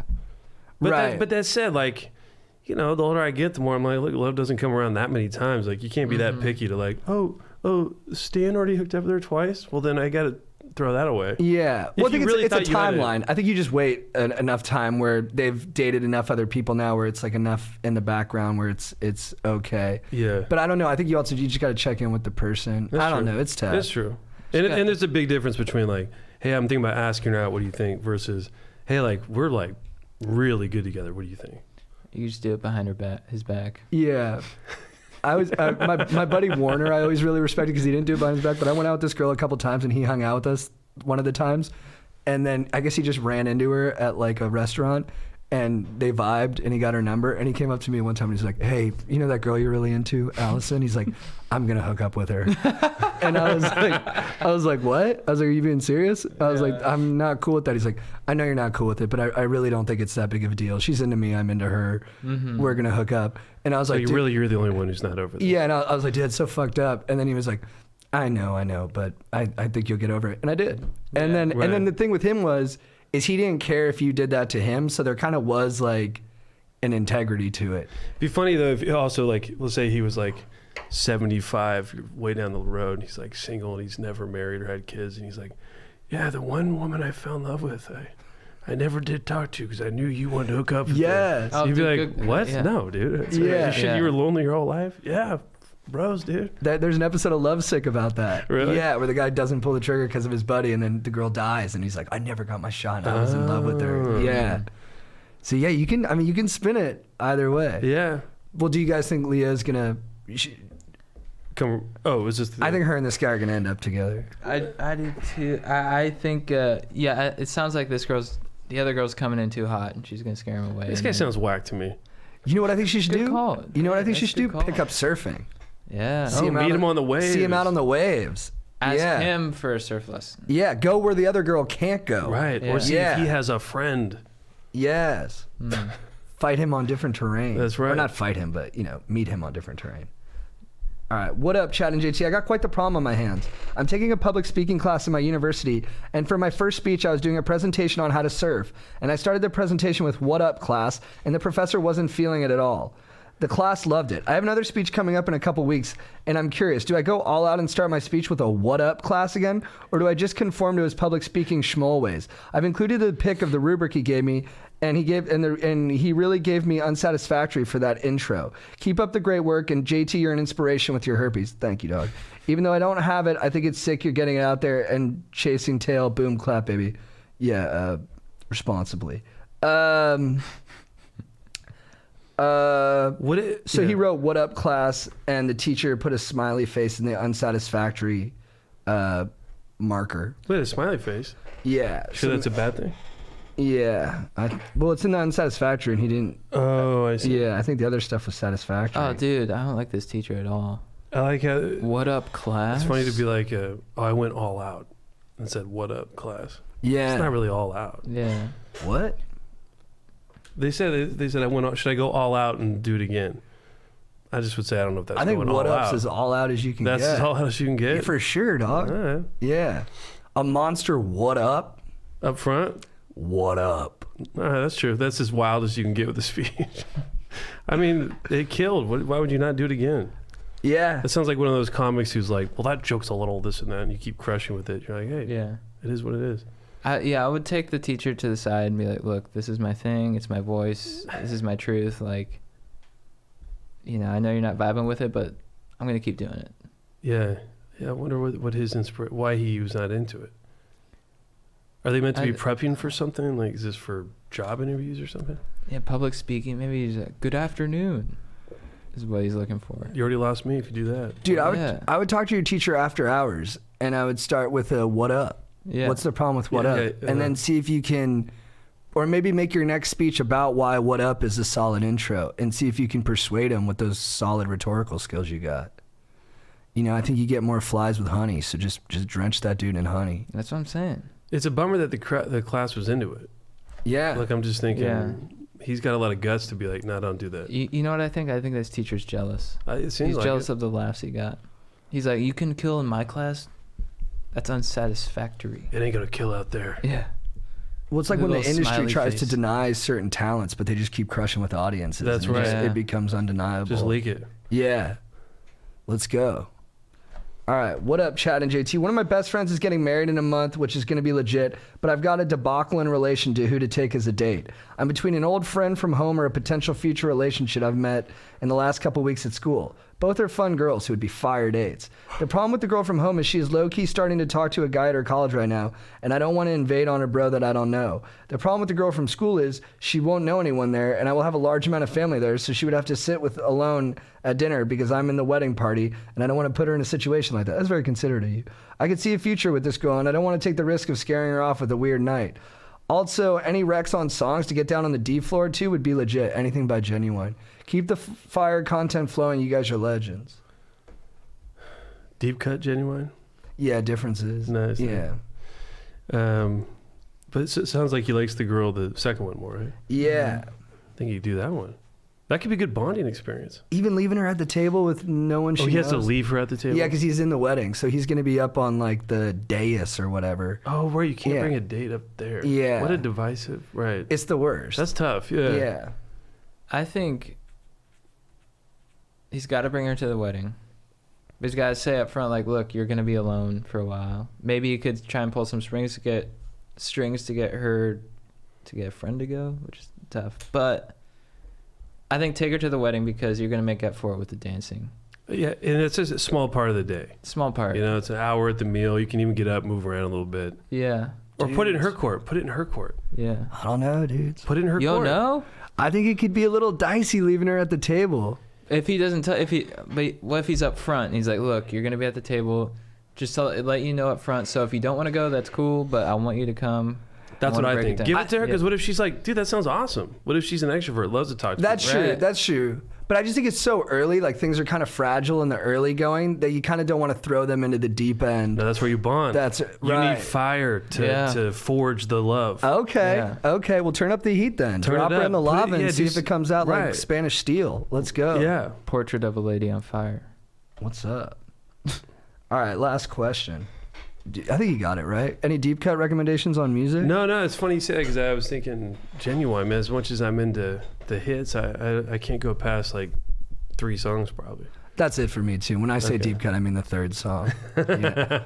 Yeah. In those jeans though. No, that's good. Really scrumptious. That's good. Tell me, is there any more room for me in those jeans? What do you ever try to really sing? Because that's pretty Yes. good actually. I do try to really sing. You know what song I really try to sing is Ray Charles. Which one? You give your hand to me Oh yeah. and then you say hello. I like that Oh, one. you got you got a nice. I'm a little Billie Eilish. There's something in there. Yeah. Yeah. That's very nice. You'll probably cut it, but I appreciate you. No, dog. leave that in there. Leave that in there. I'll put Do my. you ever really sing? In the shower. Where you're trying your hardest. Yes. Yeah. Yeah. No, I'm inspired by this clip of Jeremy Renner from one of his first movies where he's a prisoner. He's going to death row. And he's singing this song. I haven't watched it in like 5 years. But he's like going to death row and he's going into the gas chamber and he's singing this song and I'm like, that's so cool. So when I saw that, I would try to sing that for like months, especially if I was hammered. Yeah. And I would right, tell people, right. I'm like, dude, I'm going to be a singer. Like Jeremy Renner does this, watch this. And then I'd show them my singing. That's So- good. I mean, I was at a party recently and the people were singing along a song and then somebody jokingly started singing the Star Spangled Banner. And so everybody sang it together, drunk at this party. And I was like, I've never heard that song sung by more than one person at a time. It's always Right. sung by someone with an amazing voice. Yeah. And lately I've been paying attention to like dancing. It's cool to watch someone who's amazing at dancing, but it's also something we should all do. It's good to Yes. see a comedian who's amazing. We should all be joking around. Yeah. And I Yeah. feel like with singing, it's like, unless you're amazing at it, you're not supposed to try. Right. Yeah. And I don't like that. Yeah. It's like, I think why is you're that right. embarrassing? Yeah. Let's democratize singing. Singing, like maybe Yeah. try a little bit. Everybody's a little bit better than they sing in the car. They're just not trying that little. And everyone's got one song that they can That's sing. right, where They it got fits their one voice song. just right. It was always inspiring watching. I went to like an Episcopalian school growing up, so like they encouraged everyone to sing. So you saw teachers who were terrible at it, but they were right. just like going like Mr. McCardle, dude. He was just like, and yeah. I was like, fuck yeah, dude. He flew helicopters in Vietnam. He was a beast. That's Damn. awesome, dude. Yeah. I like that. Yeah, he's singing a lot. He's used to singing over Dude, helicopters. he didn't give a dude. fuck. Yeah. Yeah. I went to Catholic school, so like the religious founder of the school, Yeah. my dad's friend Tim, he would just bell. He'd be like, "Our God is an awesome God. He reigns Yeah, dude. from heaven above." I'd be standing next to him. I was like, dude. I was like, at the time, I didn't believe him. I was Yeah. like, "You don't really love God that much," but now I've known him for decades. I'm like, "No, he does, dude." Yeah. Yeah, and that's how he expresses that shit. That's great. That's really Yeah. inspiring. It's beautiful. It's like I like those karaoke rooms where you sing together, like the little Yeah. rooms, as opposed to like one at a time on a stage.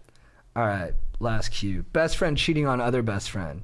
Hey bros, I write to you from a sad place needing some advice from the celestial savants of Stoke. To give some background, after an incident last year, my social circle is incredibly small and tight. I have 2 best friends, a boy and a girl, and we all hang out together and are really close. I've been friends with this girl since 7th grade, a senior now, and she's been through thick and thin with me. She's more like family. This boy I've been friends with for a little over a year, and he is very timid, but the most kind, genuine person ever. Recently, the two have kindled a romance and are now dating.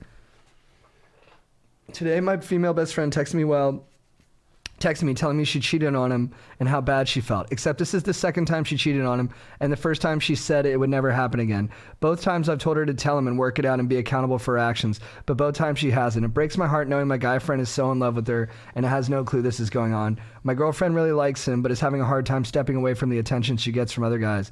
Do I step in and tell my guy friend the truth or let it play out? Any advice is appropriate. As always, fuck Puzio. Shout out to the Lawnmower 3.0 and all the other female Stokers. Thank you guys. Love and positive energy always.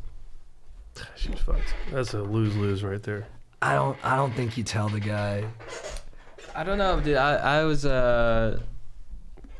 I was a sophomore, I was hooking up with a senior. Yes. Not to flex, but It's awesome. And I was so naive that I was like, oh, we're dating. You know, so it was like summer, and then she went back. So she was living with me in Newport. No, she like came to Newport for a little bit. I was living in Newport, and then she went back to the Bay Area. And I was like, yeah, we're together. And then I came back to school, and one of my friends was like, he like told me that she was like hooking up with other dudes. So like, you know, in that situation, we weren't like officially dating. But I've ultimately respected. But I just was such an idiot that I like assumed that because we were like talking, whatever. But he told me about it, and I was glad he told me. For sure. Well, he's looking out for you, and I think in that circumstance, because he didn't want you to get in too deep and get hurt, so he preserved your soul a bit. Yeah. But I think with this one, that guy probably wasn't best friends with the girl though. This guy's best friends with. Oh right, I missed that part. She's known the girl since they were kids, so I think if she and the guy too, though, right? She's known the guy for a year. See, my thing is like, I don't know. I would say like, I'm not gonna lie. It's weird. Oh yeah, I hate that. Don't make me lie. Yeah, don't make me lie. So, if it comes up or anything, I'm gonna just say what it is. Right. But yeah, especially how old are they? Does it say? Seniors in high school. Let's break up. I mean, it's fine. No one's getting married in high school. Yeah, well, you can tell her to break up with him. Let's go. You can get mad at your friend and be like, "Hey, I don't want to hear you complaining about it. Like, I don't want to hear your sad stories about how you feel so bad now that you're doing it a bunch or twice rather." Right. And then and I think you should break up with him. But I think for her to maybe give her a heads up. Be like, "Hey, I'm good. Hey, you need to do this." I'll give you. She can tell the dude. She's been friends with this girl since they were 7th Tell graders. the girl you need to say something. This dude only gets to be in high school one time, man. He needs to be living it up. He's got to go to prom with the right person. And his girlfriend's cheated twice, and it's high school. It's probably with someone else in school. They probably go to chemistry together. Might be a college guy. Oh shit. Oh, that's the worst. Yeah, that's the worst. Yeah. Dude, there is nothing more just when you're in I remember in junior high, 8th grade, this girl, she started dating a guy from high school. And I'm like, high school? It's like, yeah. Didn't even know that was a thing. It's like a whole nother world coming down. It's like here. finding out your girlfriend's dating like Elon Musk or something. It is like that. You're just like, what the fuck, dude? Yeah, dude, exactly. I like the approach of like, if it comes up, I'm not gonna lie. Yeah. But also, I wouldn't tell her what to do, but I'd sort of be like, you know what you gotta do. Also, the girl clearly wants to break up with him. Yeah. She's just trying to get up the gumption. Right. Yeah. Or she likes the attention. I see that too. Yeah, this poor guy. Yeah. But There's other ones too where like, if I had where people, they cheat once and are like, that was insane. I'm never going to do that again. And then you're like, well, that's between you and your partner. Like if you... No, you don't, you wish they didn't do that, but it's like... yeah, what am I going to... Yeah, you can't fuck it up. Yeah. All right. Should we do an ad or do we got no ad? Oh, yeah, I forgot. Guys, I'm interrupting this podcast to let you know once again that we are brought to you by Manscaped. Manscaped, thank you so much for keeping our trims pubed, for looking after our hogs, for making sure that our dongs are looking fresh and clean. Because, you know, like it or not, dudes, probably mostly like it, summer's coming. Summer's coming and the heat is coming and you're going to be sweating.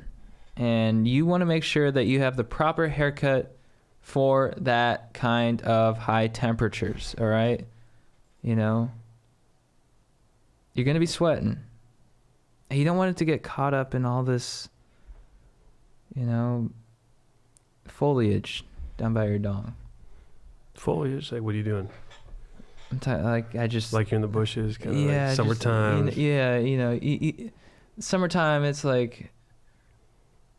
It's not fall yet. You don't want the leaves to come out. No, and you know, like when your swim trunks kind of get tugged down by the waves, and then all of a sudden you're just like, boom, bush. Right. Yeah, maybe you don't need that. Yeah. And I think with the lawnmower 3.0, you can get a nice trim to where it's like, if people see it, they're like, wow, I respect that. Mm-hmm. You know, you don't want the like, whoa. And you don't want the like fully shaved where you're like, whoa.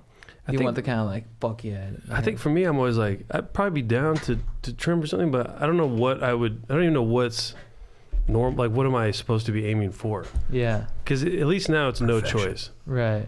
But if I do something, then it's like, why'd you pick that length? Or how'd you pick that? You know? Oh, you're worried about the response? Well, I'm just like, I don't know what I'd be trying to do. It's like I'd be guessing. Yeah. Well, usually, like, if I have a partner, I'm like, what do you want me to do? I'll do that, whatever. Mm-hmm. But I don't.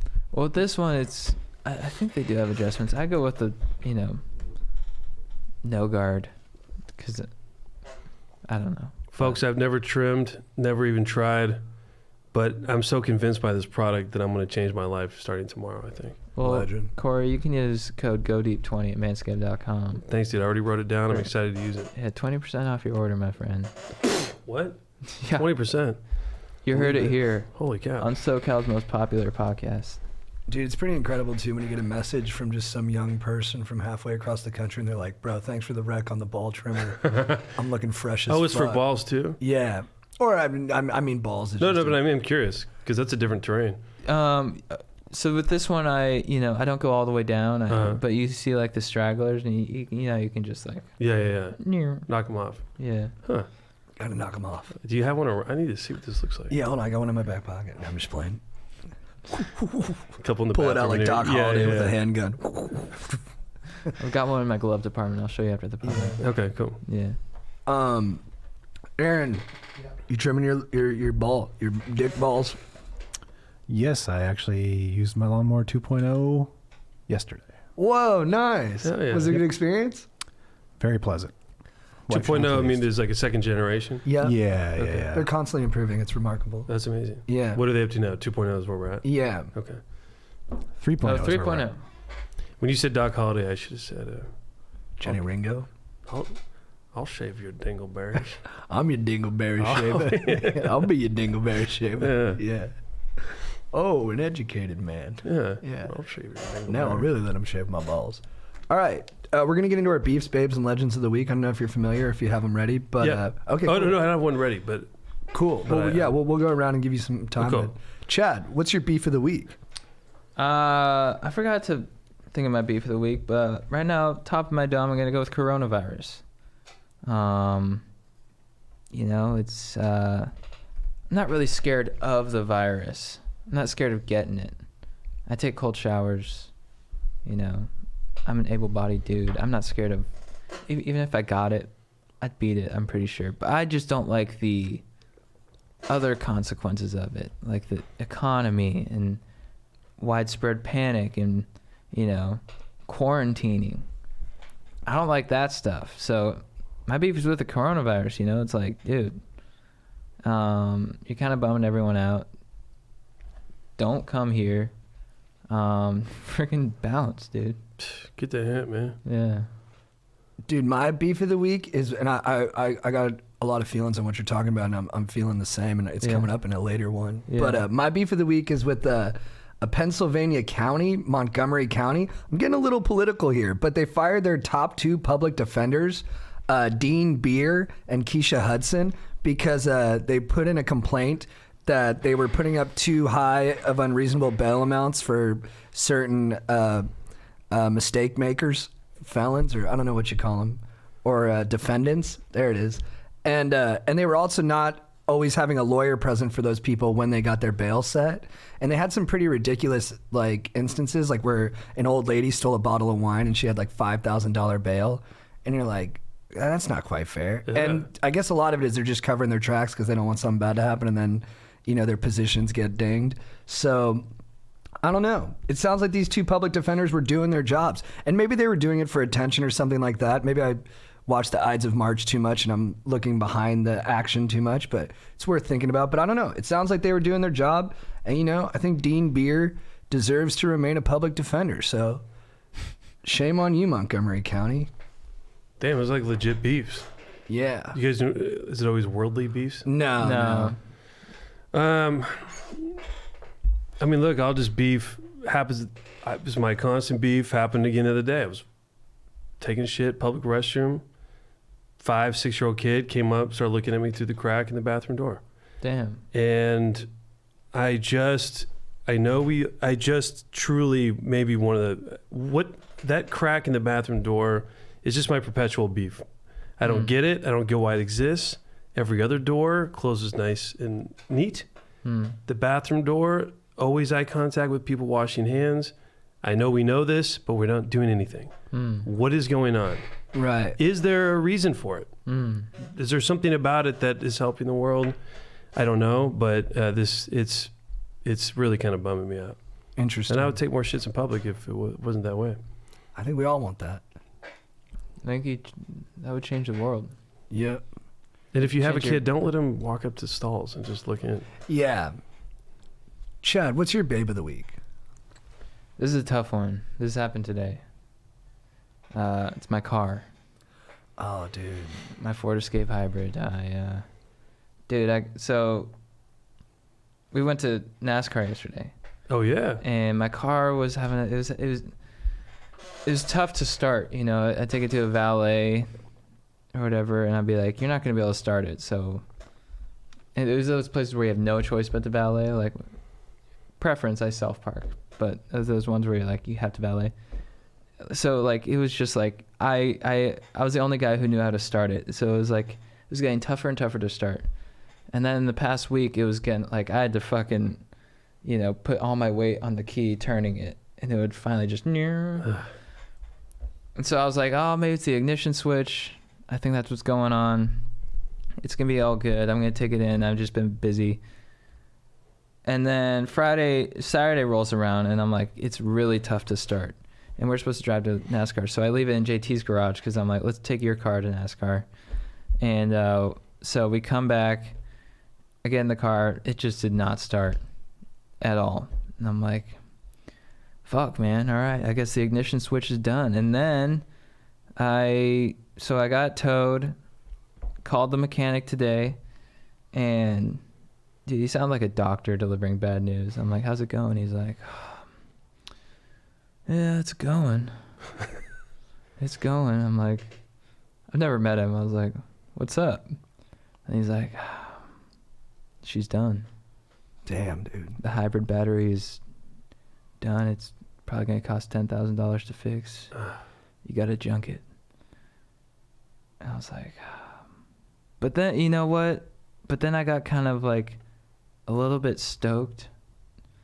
Not stoked that I have to get a new car, but stoked that I really, because I love this car so much. It's Ford Escape Hybrid. Guys, if you ever are looking for a new car, I highly recommend Ford Escape Hybrid.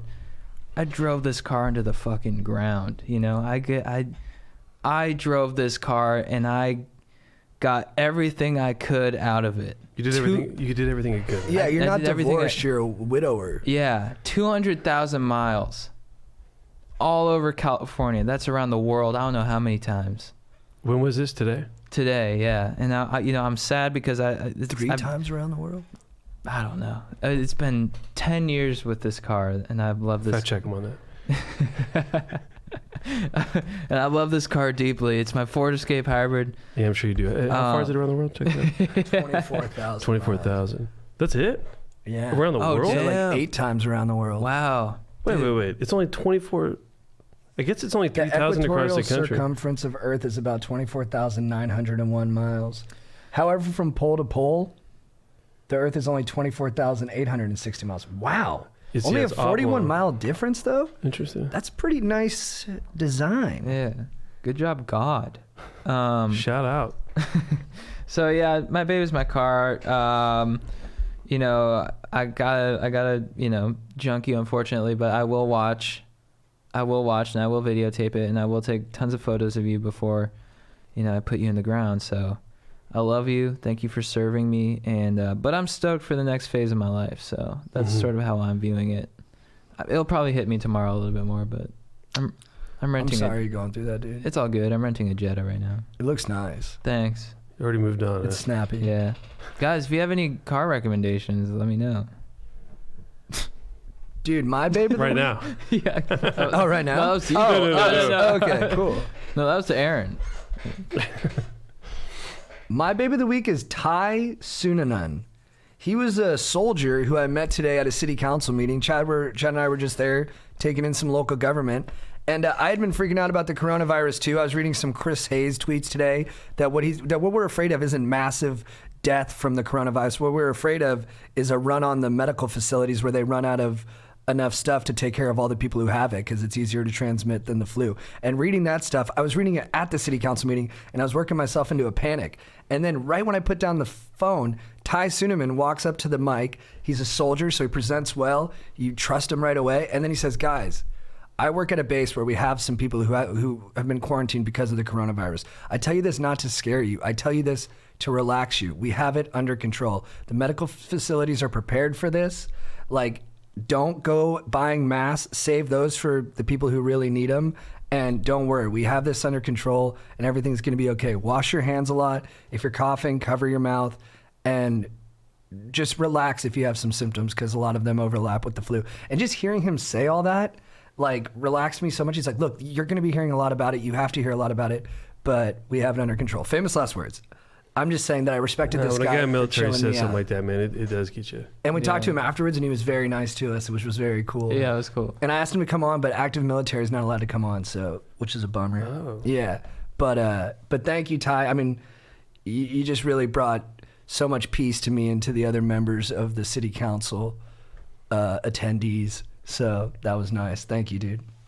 This one's easy for me. Baby of the week, my sister.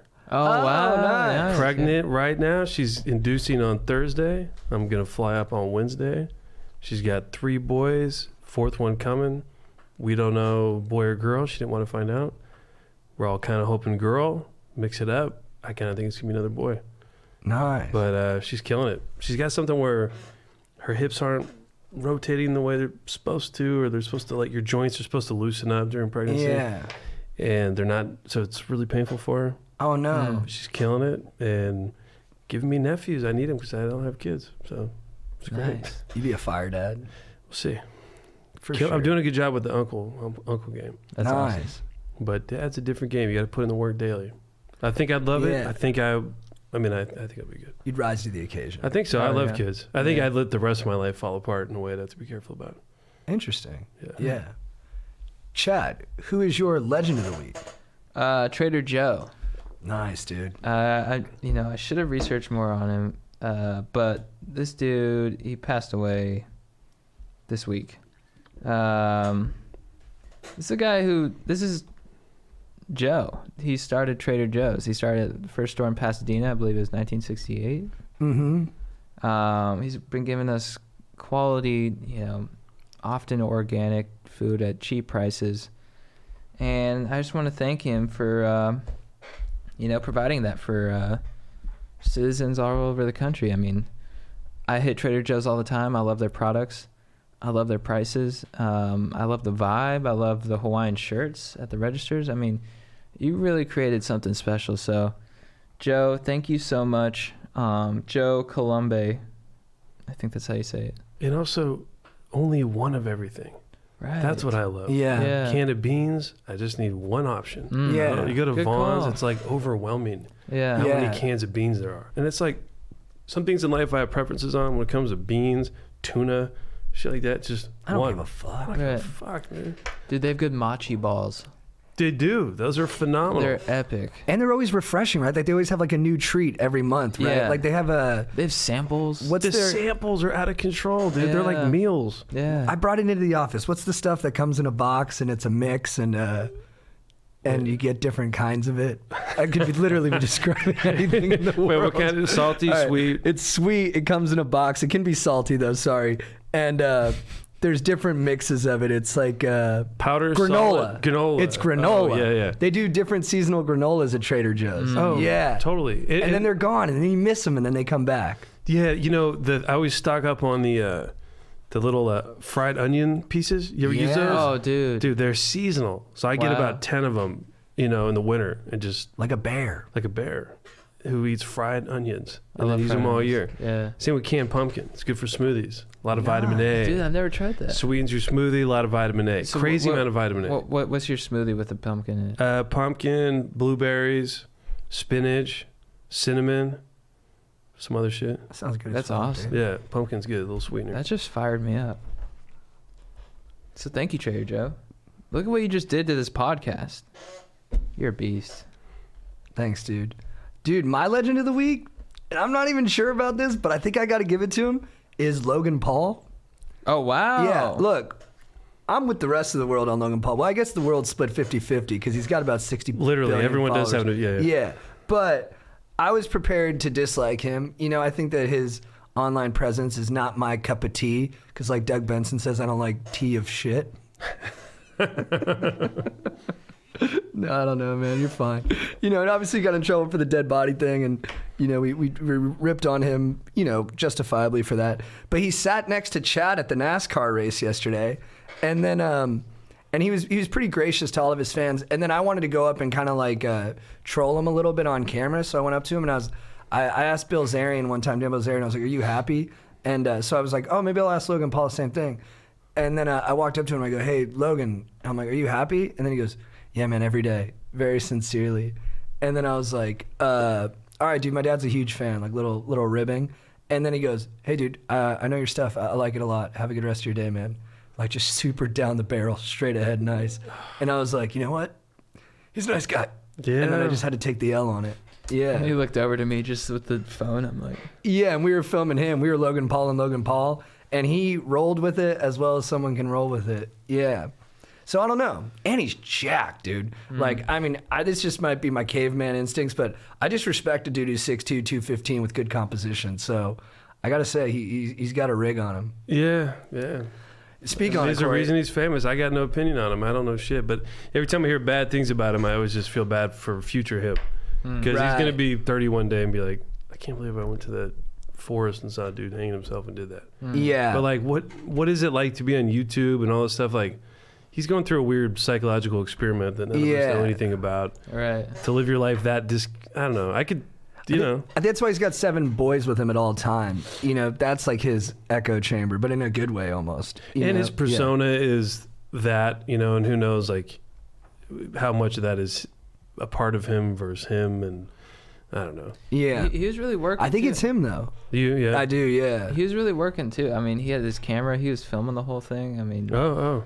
it seems like I was like, damn, dude, he's not stopping. No, he's on all the time. Yeah. He's not like embarrassed at all. And then he was catching like there was some fans there and they were like, "Logan, where's your brother?" And he's like, "I don't know." And then one of the guys was like, "Well, you're better than your brother anyways." And even though that's complimentary, like I wouldn't want to hear randos telling me like what the hierarchy is between me and my family members. I'd be like, "Why don't you just back off, Jack?" But, but I guess he brings that on himself. You know, you film dead bodies, people feel like they can say things to you. All right. Who's your legend of the week? I mean, this is, I wish I could have prepped. I'll just say, I don't have a good one. I'll just say this on the way here. Got an email from my accountant. Don't owe money. Couple $100 back. Let's go. Accountants. I'm thinking that, dude, last 2 years I've paid this guy to do my taxes. It is the best decision I've ever made in my life.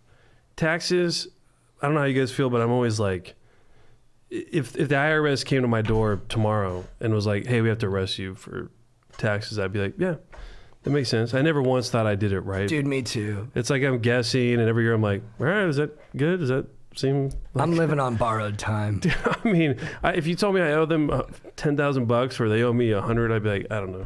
Yeah. Like, especially now, he's like, dude, in entertainment, you can write off every movie, or when you go to dinner, like you can write all this stuff off. And I'm like, all right, I don't know, is that check out? Yeah. So I've just been writing everything off, and I don't know, probably get arrested one day. But this year, I'm like, dude. That's awesome. Yeah. Not this year, baby. Not this year, baby. Yeah. Come get me. All It's right. the best when you finish taxes. You're like, damn, dude. I'm done. I'm done. It hangs over you from like January to April. It is a massive cloud. Yeah. And again, like, does anyone know? I've had like sometimes like you'll do a little comedy, some they'll like want to, pay you $100, and I'm always like, honestly, part of me just wants to not even get paid, just to not have to deal with a W-9 or whatever. I feel the exact same. Because that's going to come back and bite me down the road. Because I'm definitely losing that. Yeah. Or something. I don't want to make any money. This is so ridiculous, but sometimes I'm like, no, I'd rather get paid for like a job and just do comedy for like pure art. For fun. Yeah. Yeah, well, but I mean, it's great to get paid for it. Yeah. Well, like, people that work at one place, they're like, they get one W-9 or W-2, whatever, they give it to one person. That's true. That's the whole thing. TurboTax it. For me, I'm like, well, I made $60 at the Chuckle Hut, and I made $100 Right. And I stack it all together. I'm like, it's not even that much money, but it's so much paperwork. Right. Yeah. And I'm not even good at it. That's why I got into comedy. I think it's smart, dude. Simplify your life. Just don't make any money. Yeah. Man. I think it's worth it in the peace of mind. Chad, what is your quote of the week? Dude, by the way, you guys didn't tell me. I'm sorry, dude. Sorry, Come on, man. It's like, yeah. I probably had some huge beefs. Who but knows? the stuff you came up with was very grounded. Well, I was urgent. upset about it. And actually, TBS probably my beef of the week, if I'm honest. Yeah. Oh, nice, dude. Yeah. I like that. Next time you come on, I'll come prepped. Quotes. Yeah. I'm gonna bring some fucking quotes. it's my bad, dude. It's all good. I'm used to whenever we ask guests, I'm like, cause like you don't want to burden them. Yeah. And but I knew you would have been down. But I just didn't even think about it. But now you know the rigmarole, and next time you come on, it's going to be like... Yeah, and I've heard you guys do it, but I guess I didn't think of it as like a... That's what I figured. I figured you would already be prepared because you had listened and you're friends, and I thought, I don't know. There's presumptuous on my part. Maybe next time, or like... I'm fucking with you. in a couple episodes or whatever, you can call in and do it that's again. Okay, I'll do that. Yeah. Because actually I'll be looking for him, Yeah. Yeah, that's the thing. I had like 20 options in my thing. I was know. like, which one is it? I was like, who is my babe of the week? Yeah, I like that. Chat, what's your quote of the week? My quote of the week comes from... I've been on like a Harrison Ford kick lately, so... Call the Wild or what? Yeah, who is it? I haven't seen Call the Wild, but I just love him. Strider did something hilarious. What do you do? He was like trashing the movie to a friend's friend. He's like, I mean, the dog just looks ridiculous. Right when I saw the dog, I was like, I'm out. I'm not seeing that.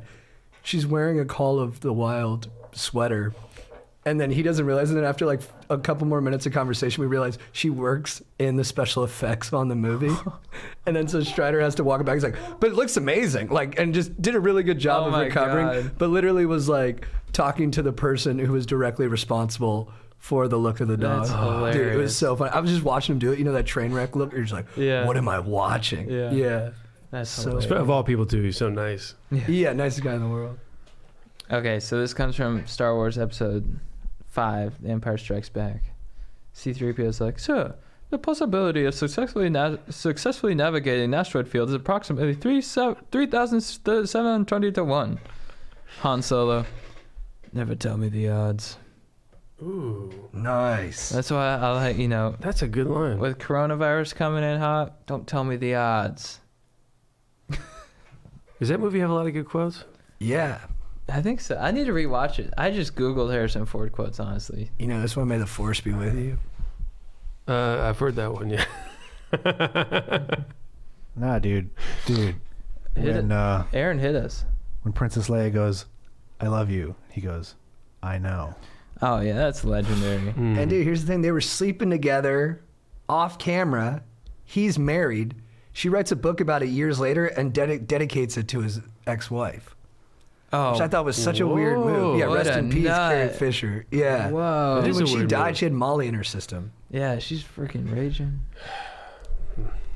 All right, my quote of the week is from the movie The King. Dude, the way that you were talking about like Ad Astra and those sci-fi movies, I love movies that like, I think there's something to badass movies where we all have anxiety about death and stuff. But when you watch a badass movie and they tackle death by being like, you know what the solution is? Just be badass. Just go after things. Yeah. And then you'll always be dealing with death, but you'll be going at it with like purpose and direction and adrenaline. And I'm like, you know what? Yeah, fuck yeah. I need some of that.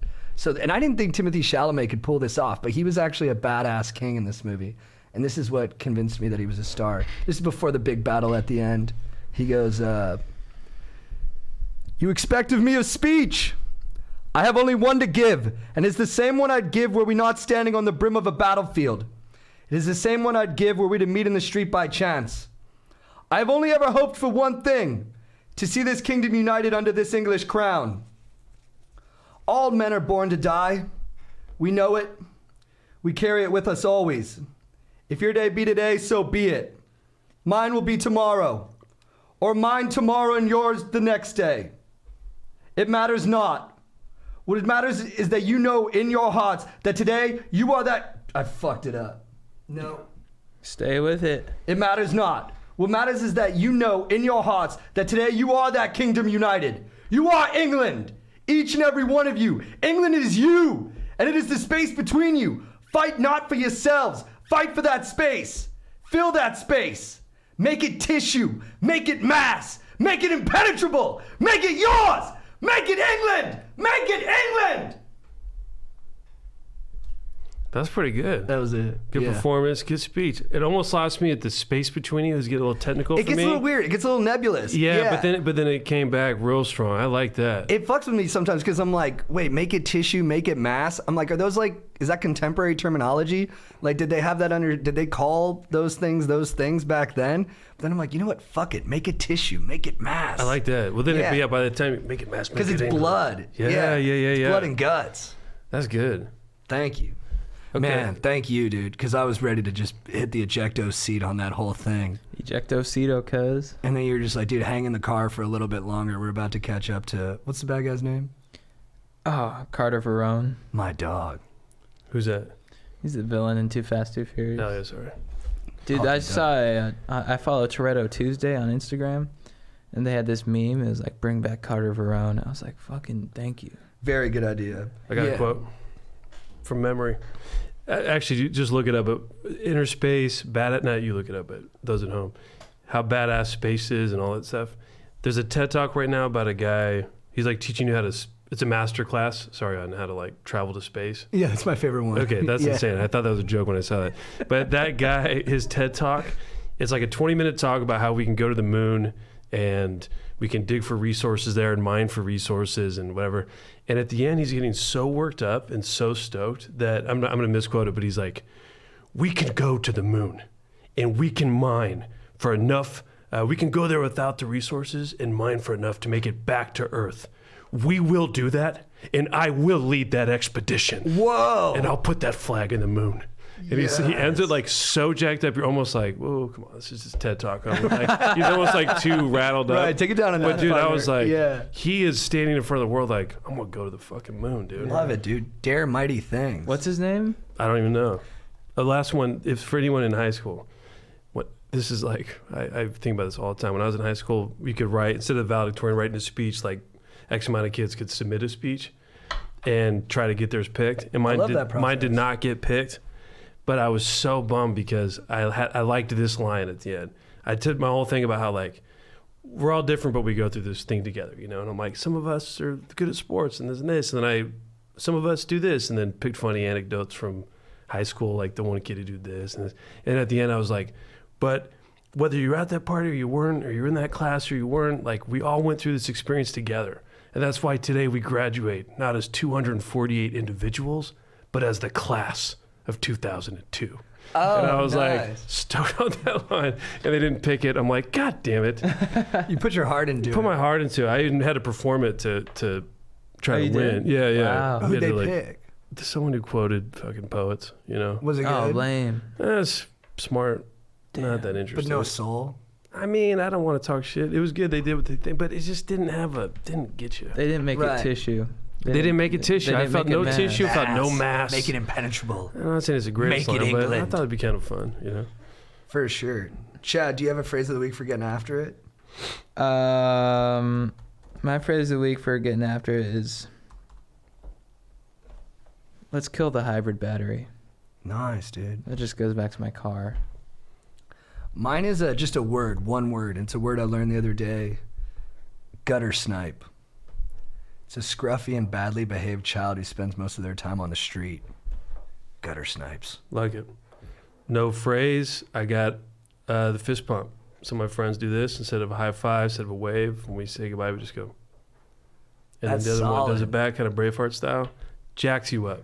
That Really, a friend of mine, I was jacked buying a donut one time at the store. My buddy drove by it, and I went to wave, and he just gave me one of those. That's awesome. And I just gave one back, and then I bought a donut, and I felt so empowered. When you throw that at me, it hits me like a kinetic burst. Yeah. Like, toss me one. That's the good. And then you got to stay in the pocket, though, to give it back. Yeah, gotta Or corral kind of it. channel it back. Yeah, corral it a little bit. Right back at you. That's dude. right. Yeah.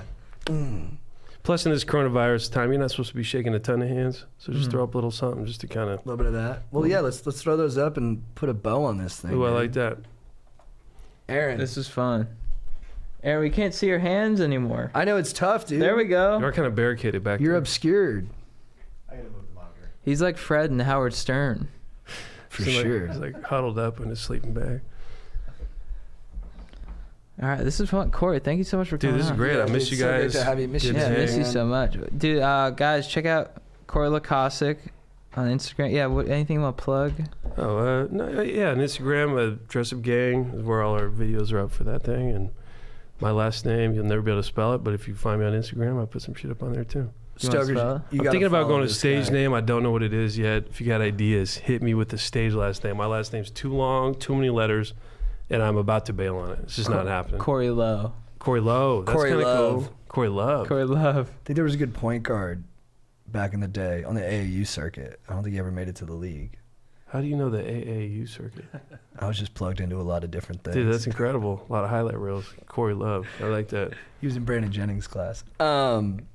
Dude, yeah, Corey's amazing, guys. One of the funniest guys alive, I think. And so, yeah, check out his stuff and check out the Dress Up Gang. Yeah, Dress Up Gang on Instagram. Cory Loykasek on. That's it. Who do you think's the smartest person who ever lived? I mean, it's got to be Newton, no? Yeah. I don't know. I do want to know that. And I want someone who, like, knows. Okay, like Napoleon is a great military guy. Yeah. I want someone in the military to explain to me why he's such a genius. Right. Because I don't know military shit. Have you read War and Peace? No. I kind of want to read that. War and Peace. I read War, what's but I didn't read Peace. The Art of War. I want to read the Art of War, actually. Oh, Sun Tzu. Yeah. I read that in 7th grade to help me with fantasy football. Did it work? I won a title that year. Did you? Yeah. And I read it because in Wall Street, which was my favorite movie at the time, Yeah. it's always being referenced. That's like Wow. the sacred text. in that Right, movie. yeah. Yeah. I'm going to buy it. Yeah. Never read it. What's your favorite book? What is my favorite book? I don't know. Have you read Soldier of the Great War? No. It's my favorite fiction book, I think. That sounds badass. Check it out, Stokers. Yeah, check it out. All right. All right. Is that it? Yeah. All right. Thanks for coming on, man. You're a beast, dude. Thank you. If you need advice,